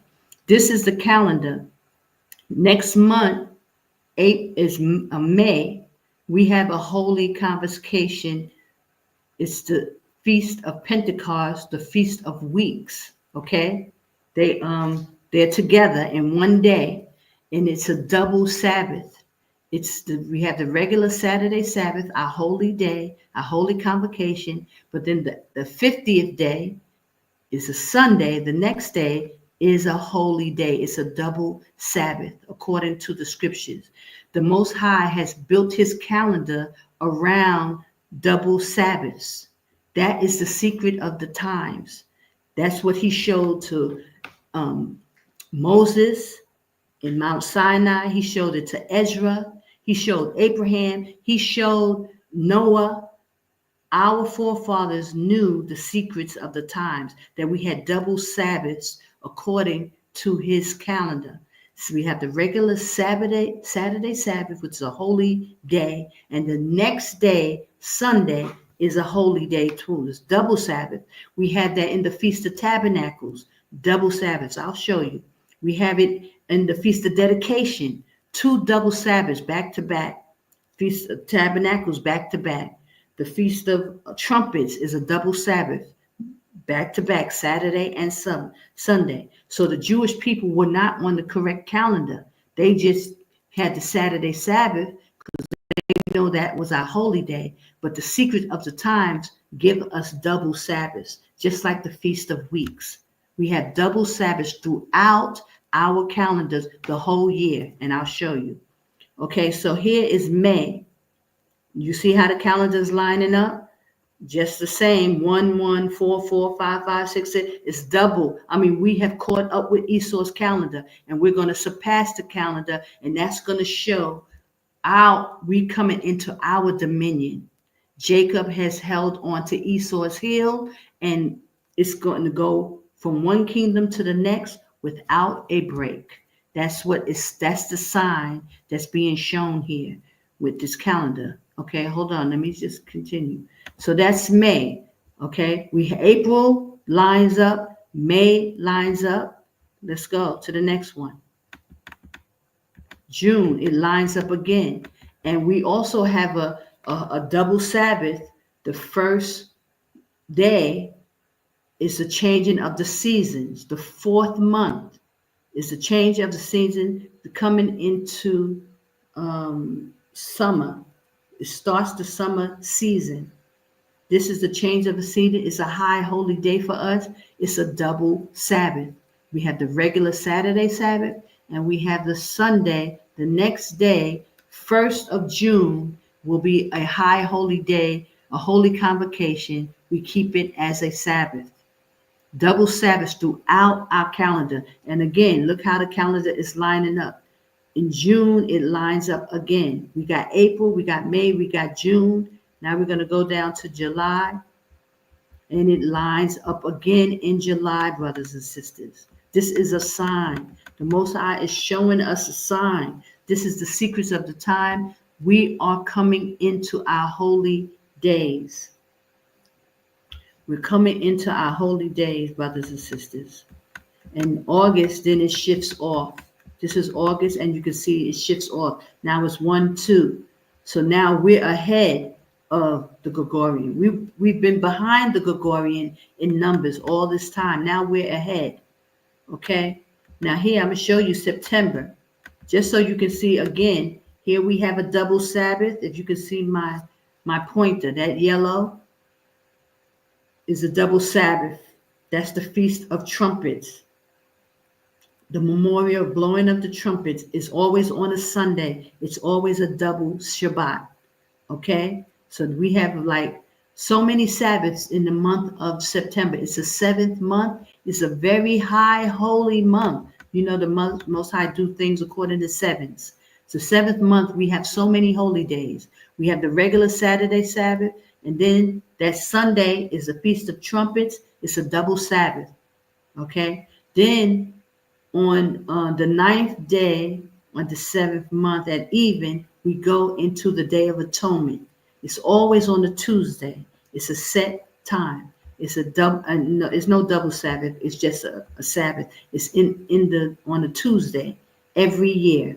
Then you go further down, the 14th day of the 7th month at even. It starts the Feast of Tabernacle. And that's a double Sabbath. We have the regular Saturday Sabbath on the 14th. The 15th day starts the Feast of Tabernacle, and we go 8 days. It's not a 7-day feast. It's an 8-day feast. So that following Sunday. Both of those Sundays are double Sabbath. We keep it as a holy day, both days, because in the scriptures in the Leviticus 23, and I think it's like 15, it says the first day is a holy convocation and the last day is a holy convocation, which make it double Shabbats, 2 in a row. So that means during the feast of the 7th month, it's very high holy day. We got 3 double Sabbaths. 3, we have the Feast of Trumpets is a double Sabbath, 2 Sabbaths back to back. Then we have the 15th day of the 7th month, starting the Feast of Tabernacle. The 15th day will always be on a Sunday, because how the calendar lines up. You see on the Sabbath, if you can see my pointer, the Sabbath, look at the Saturday Sabbath, you see that 7, 14, 21, 28. This is a sign for us. Every 4 months, the calendar it corrects itself. And you'll see 7, 14, 21, according to sevens, the Sabbaths will fall on the 7, 14, 21. That's a sign. That's the secrets of the times. Every 4th month, it does this. The 1st month, it does it. The 4th month, the 7th month, which is September, and the 10th month, which is in December. The 10th month is December. The 1st month is March, so-called March. That's the 1st month. The 4th month is June. You will see it line up 7, 14, 21 every year, every 4 months, like clockwork. This is the secrets of the time, and this is how you know the double Sabbaths. So when the scriptures go in Leviticus saying the 15th day of the 7th month, it will always be on a Sunday, and that will make it a holy convocation, because that's the first day of the Feast of Tabernacles, and the last day will be the 22nd of the month, and that is a Sunday as well. It will always be on a Sunday. It will always be a double Sabbath. So this is so important, brothers and sisters, to learn the calendar, the secrets of the times that was given to Moses. Please hear me. Please go into it. I have it on my A Gathering in Jordan page. I'll give you the link that you can go. It's on there. You can study the calendar. And it's on my I Told You Travel and Entertainment. Both of those, I have a whole video, I have the video link giving the secrets of the times. It's called The Secrets of the Times. Go into it, brothers and sisters, because this is how you keep the Lord's statutes and commandments. If you don't know the correct calendar, you will not keep the Lord's statutes and commandments. And I don't know, even if you don't believe it, that don't make it not true. You must know this information. Everything is predicated on the calendar. That's why the Most High sent Moses out and told him, you must feast to me in the wilderness. It was all about the feast days. He wanted to give Moses the secrets of the times, to learn his feast so that we can keep the holy days at the correct time. So don't act like it's not important, brothers and sisters.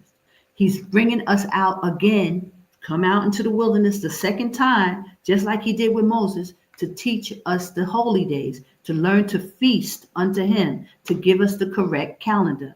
It means everything. The secrets of the times that was given to Moses means everything. It's predicated on our laws, statutes, and commandments. You can't keep the commandments if you don't know the correct holy days. You got to know the first day of the year, and that's what Elder Ricard came out with, the secrets of the times. He gave the information, but then he tried to change, just like the brother said. Let me bring out that video. But here, I just wanted to show you the last part on this calendar. Double Sabbaths all throughout the calendar. The calendar is lining up for the next 4 months. We are in a time where the Most High is revealing his calendar so that we can go back into the wilderness to have a feast unto him, the same way he did Moses. Okay? That's the only reason why he sent Moses out, that we were going to become a nation again, And we needed to know the feast, how to feast unto him. His feasts are attached to the worship. The only way we can worship him is keeping his laws, statutes, and commandments. The feast days are attached to the worship. Feasting unto him at the correct time means everything. Christ kept the feast days at the correct time. He is the feast. Christ became the law. He became the feast. That's why he was crucified on the holy day. He was crucified. He became the lamb, the Passover lamb. He died on the cross same day the children of Israel came out of Israel and had to, feast unto the Most High. Christ had to die at that same time. He was the feast. So everything is predicated, around Christ. Predicated around Christ and him dying for us, shedding his blood for us so that we can come back to keep his commandments, his holy days, and his feast days according to the Bible, to the scriptures. So here you see the calendar. This is why this was so important that you learn the calendar and know the secrets of the times. This is the calendar he gave to Moses, and there's a secret to it. It's not only according to the Saturday Sabbath. His holy days are not only according to the Saturday Sabbath. There's double Sabbaths throughout his holy days. We have double Shabbats. So the Jewish people were not on the correct days. They wasn't keeping the right holy days. They only kept the Saturday Sabbath, but it's more than just the Saturday Sabbath. You understand me? So don't be deceived. And that's why Elder Rakai is only talking about Saturday Sabbath. He has been taken down. He couldn't give you the correct days. He gave us how to find the first day of the year, but then he tried to flip it and switch it and try to make everything according to sevens. That's what the Jewish people do. But they're not his people. They keep it according to just the Saturday Sabbath. The Most High has a secret of the times. He has double Sabbaths, double Shabbats, Saturday and Sundays, double feast days, just like the Feast of Weeks. He gave an example through the Feast of Weeks, and that's a very high holy day. The Feast of Weeks, the Pentecost, is a very high holy day. Only 3 days will the men of the Most High have to come to Jerusalem.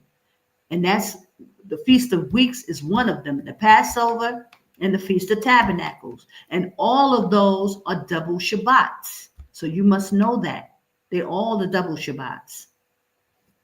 Because those are it's the first month. That's the fourth month, the 7th, and the 10th month. Well, the Feast of Weeks is on the 3rd month, but it's a double Shabbat.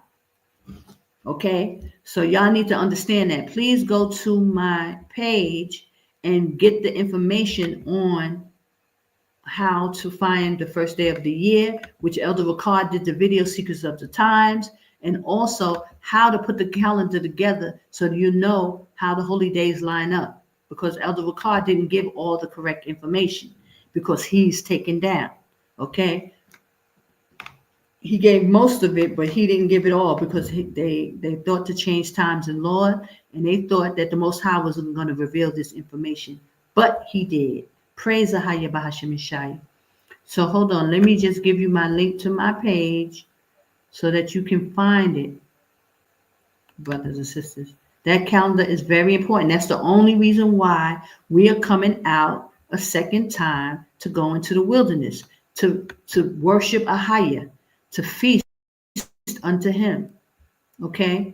Don't be deceived.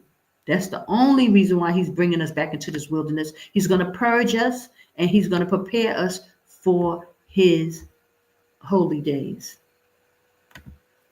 He's going to prepare us, brothers and sisters. Hold on.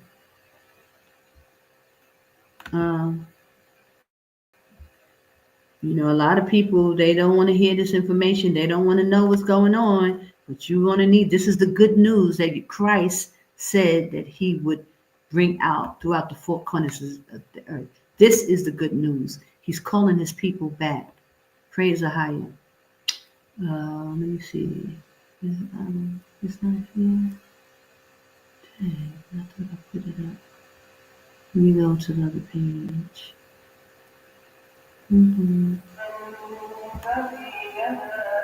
Hold on, guys. It's late. It's almost 4 o'clock. It's 4:30 in the morning here.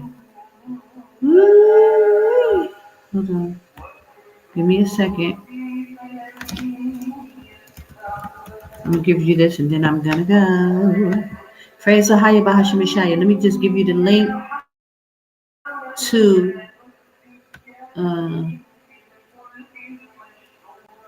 Secrets of the Time. It's very important. Study that calendar so that you can get the correct information. Okay? You can know when the feast days are. I'm making a mess, guys. Hold on.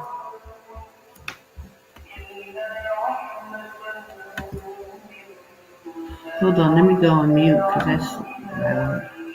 Hold on.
Okay, guys, so I put the link in the description box. That link goes to my page, A Gathering in Jordan, which gives you the videos of the secrets of the times, how to find the first day of the year, and how to make your own calendars. You need to know the secrets of the times. 364-day calendar, so that it lines up with the calendar lines up by sevens, by Sabbaths, goes flawlessly into 364 days. This is through the book of Enoch and the book of Jubilees. Praise AHAYAH. So when you watch the video, I tell you how to set up your own calendar, how to create your own calendar so that you don't have to be deceived. Because there is deception. Christ warned you in Matthew 24, be not deceived. Don't let nobody deceive you, keeping the wrong holy days. Hold on. This is why we're coming into the wilderness, okay? We're coming in to keep the holy days at the correct time and praise our power and give our blessings unto him. So that's the whole point. That's why he brought Moses out the first time, and this is why he's doing it this time. He had to give us back the correct calendar and his name so that we can worship him in the wilderness. Okay? So basically, I've told you everything that I just really wanted to show you the calendar and see how it's lining up these next 4 months, brothers and sisters. It's lining up directly with the Gregorian. We're going into the time of trouble. We're going into where they're going to cut off the food and water. Get to it within the borders, brothers and sisters. Don't play. Okay? And I basically gave you all the scriptures. Let me take this one. I gave you all the scriptures that I wanted to read and show you. Hold on, guys. That is so loud. Praise the higher.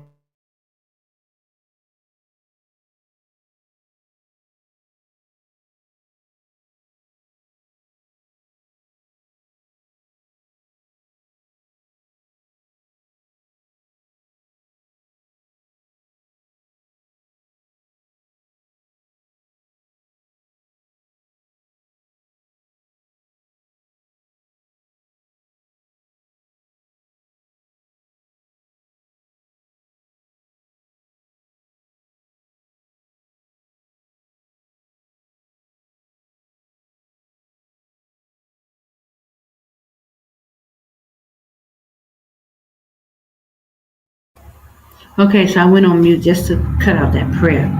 Okay, so Matthew 10 and 21, it says, and the brother shall deliver up the brother to death, and the father the child, and the children shall raise up against their parents, and because them to be put to death. Brothers and sisters, this is the time we're going into.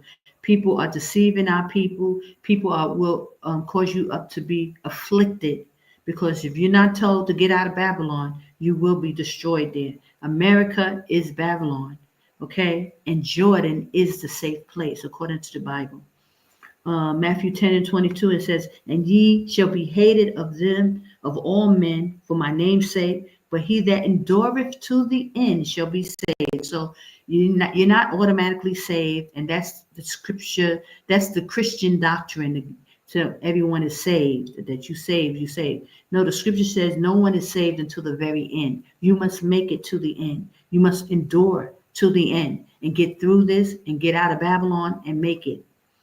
Let me see, it says 10 to 23, but when they persecute you in this city, flee into another, for verily I say unto you, ye shall not have gone over to the cities of Israel until the Son of Man be come. So we are not to be in Israel right now.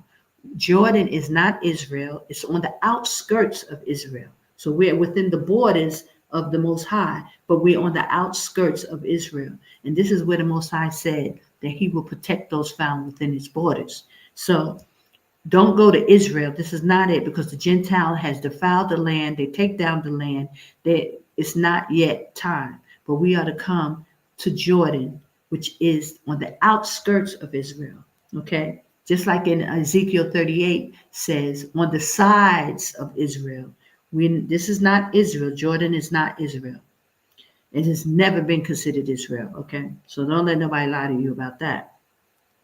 Revelation 12 and 17 says, and the dragon was wroth with the woman and went to make war with the remnant of her seed, which keep the commandments. So this is very key, because see, people think just because we're all Israelites, the black people, the 12 tribes of Israel, but the Most High is being specific here and telling you that Satan is at war with the remnant of the seed of Israel, but only those that keep the commandments and the testimony of Yashaya. That's very key, because not all Israel keep the commandments.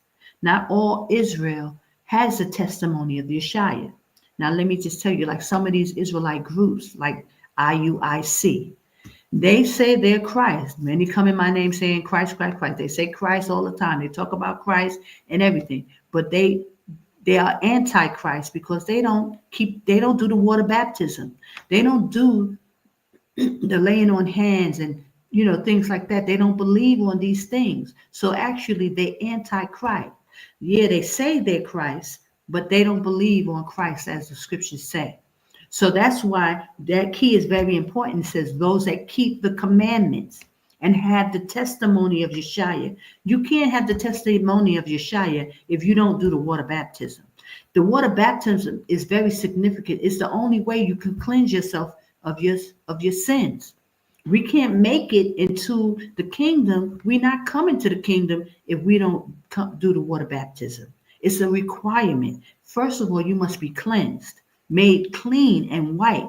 Most High is not even trying to look at us unless we repent of our sins that we have committed throughout our generations, through our forefathers as well. So water baptism is very important. So if anybody's talking about the baptism is fire, all that, no, it's antichrist. They don't believe on Christ like the scriptures say. They really don't believe on Christ, but they just use Christ's name, and they use that to deceive people. So you have to have the testimony of Yashaya. You have to have the testimony of Yashaya, and you keep the commandments. And the commandments are predicated on his holy days. You can't keep the commandments if you feasting and sacrificing on the wrong days. There's no way.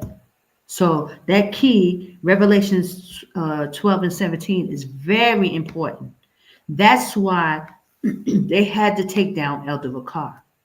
because this brother had the testimony of Christ and he made his way out of Babylon, and they brought him back to Babylon, sat him still, changed the calendar, and they thought that they was going to stop our people from making it into Jordan. But AHAYAH had another plan. Jordan is the safe place, and this is why he sat me here and told me, daughter, to speak and tell the people where to go. Give them the correct calendar. Praise AHAYAH B'Hashem Yashaya. He's so merciful. He loves us, brothers and sisters. I pray you take heed and get out of Babylon and come under the correct law, statutes, and commandments. Call the correct name. AHAYAH AHAYAH is his name. Last scripture, Jeremiah 6:24. It says, we have heard the fame thereof. Our hands wax feeble. Anguish hath taken hold of us, and pain as a woman in travail. There's that woman in travail again. Go not forth into the field, nor walk by the way, for the sword of the enemy and the fear is on every side. O daughter of my people, and gird thee with sackcloth, and wallow thyself in ashes. Make thee mourning as for an only son. Most bitter lamentations, for the spoiler shall suddenly come upon us. And I thought that scripture is very interesting because it's talking directly to the daughters of Zion. O daughter of my people, because a lot of our brothers, unfortunately, are not going to make it because of what I just showed you, of how our brothers, and they're listening to other people. They're taking the word of our enemy. A lot of them have taken the side of our enemy. There's a lot of infiltration all through it. Esau has this thing so sewed up that our brothers don't know whether they're coming or going, and they're definitely not coming out of Babylon.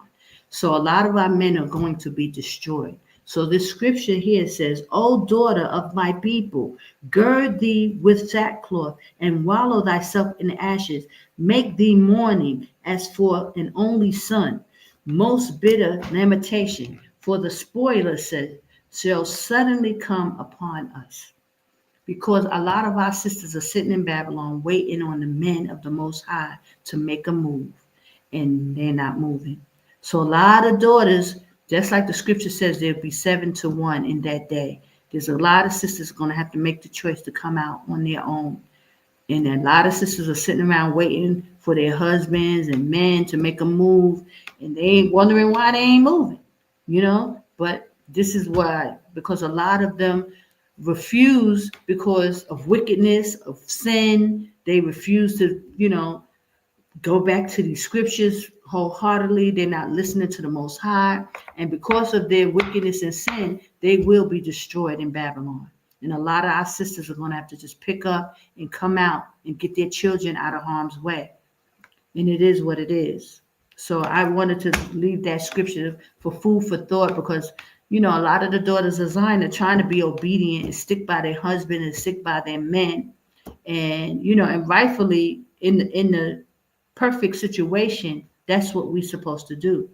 But because this is Jacob's trouble, and our brothers will be destroyed if they don't come out of Babylon.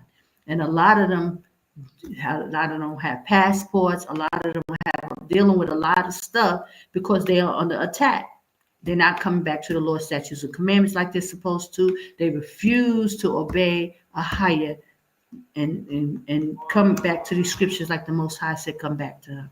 So I give all honor, glory, and praise to AHAYAH, AHAYAH, B'Hashem Yashaya, Wakodaksha. I pray you receive these scriptures with love and kindness.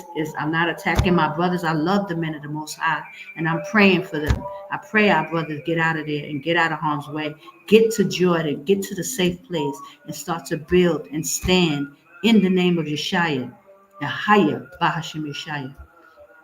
I'll leave you with that. The link is the Secrets of the Times, how to make your own calendar. You can also go to my blog showing KADESH. You got to know that Jordan is the safe place. I'll give you the information on where to read it, get the scriptures, all the scriptures you need to know that Jordan is a safe place, because this mystery has been hidden from us. And a lot of the other nations, they know this, but our people don't know it because we were under the curses and it was hidden information. But the Most High now is revealing it, and He's calling the children of Israel out of Babylon and into the borders. Okay, so here's this link. I give all glory, honor, and praise to AHAYAH. His name is AHAYAH, and his son's name is Yashaya. And he's calling the children of Israel out, and Jordan is the safe place. This is where we will be again. He called Moses out to keep the Lord's statutes and commandments, to sacrifice unto him into the wilderness, and he's calling us out to sacrifice unto him in the wilderness again. So you got to know the correct holy days if you're going to sacrifice unto him. Okay? Praise the higher. So I'm going to say Shalom, Israel. Bless the name of AHAYAH. Have a blessed Shabbat and week, coming week. And I'm going to leave you guys with a little music. And wait. Hold on. Let's see what I'm going to play. Definitely something fitting. Come out of Babylon, y'all. Get out, get out, get out. Do do do do do do do do do do do. Oh, here I got this one. I'm gonna do this one. Praise the higher. Shalom. Shalom. Okay, I'm having a little fun here, so just bear with me. Okay, here we go. Okay. Now, when I say New York, I mean the whole United States. Okay, Babylon. Okay, here we go. Yeah, I love Brooklyn. Now I'm in the Middle East, close to the desert. Here I feel the heat, but I'm not sweating it, 'cause I saved my soul. Should Babylon have fucked me? I built a stronghold. Babylon is falling, it's on the downward road. America is finished, they trying to take you with it. Come out for my people, it's about to get deep. And if you don't listen, you're gonna feel the heat. Israel, come out of her. Israel, come out of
what it is. It's gonna rain.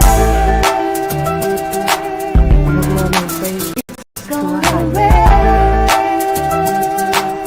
Yashaya. Come on. let the 12 tribes gather together. Good. You know that something's about to go down. I can feel it.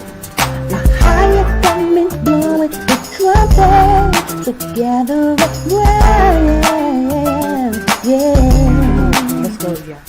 When a higher brings down destruction, That's right. he always lets some Hebrews escape. It's gonna be one, y'all. Israel, get yourself together before it's too late. He don't know what to build it up, and Joseph prepared for the famine. Yes, he did. He told Joshua and Moses, you better put blood on the door.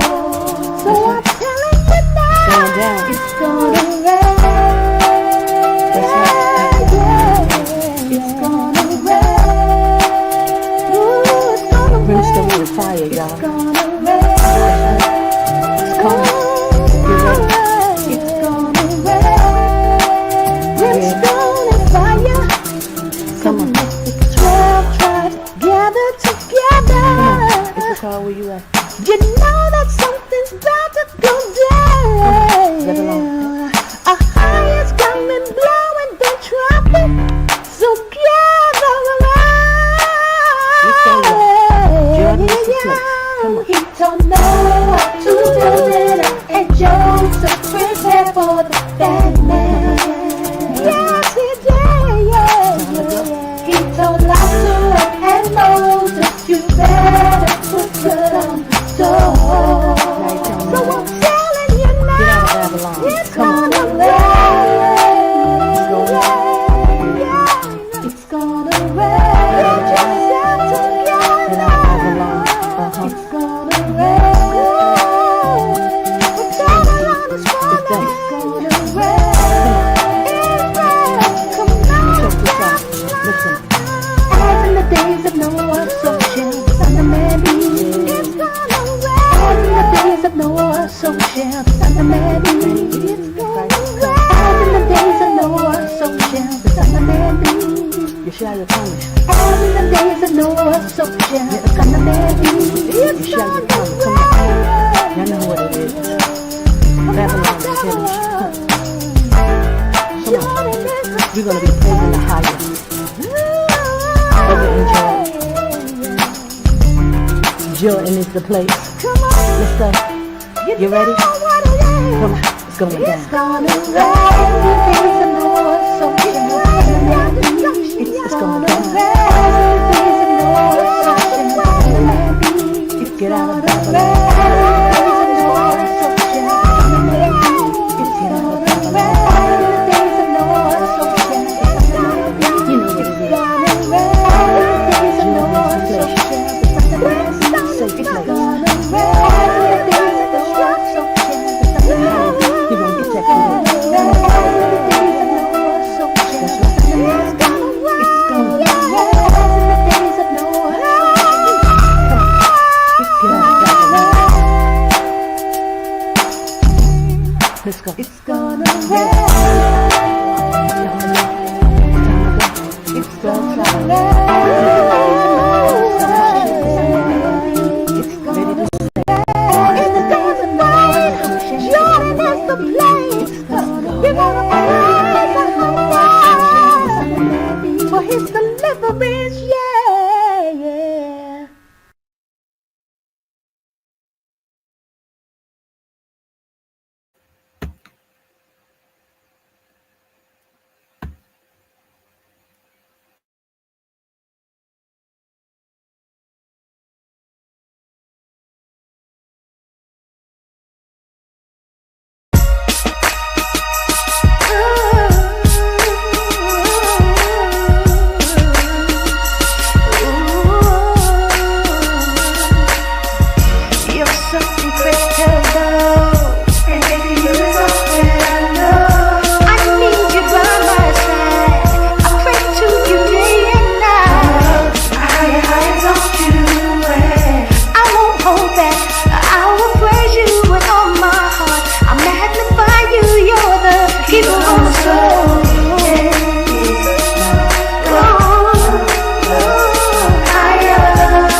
When I think of home, I think of a place where there's love overflowing. I wish I was home, I wish I was back there with the things I've been knowing. He opened up my eyes to the truth. Now I see everything I thought I knew now has a meaning. Praying he finds me worthy. This truth has set me free.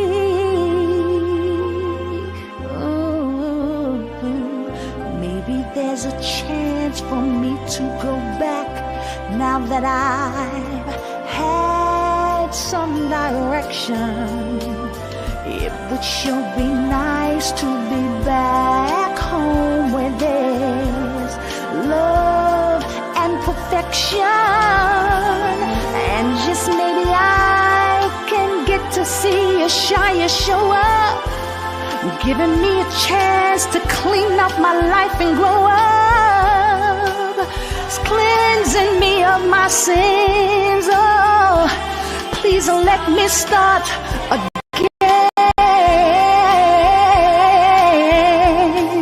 Suddenly my world's gone and changed its face, but I still know where I'm going. This truth has had my mind spun around in space, 'cause the Most High, He's all knowing. Oh, if you're listening higher, please don't make it hard, and tell them they should believe the things they read. Tell them they should run away, they shouldn't try and stay, 'cause it will be better in your kingdom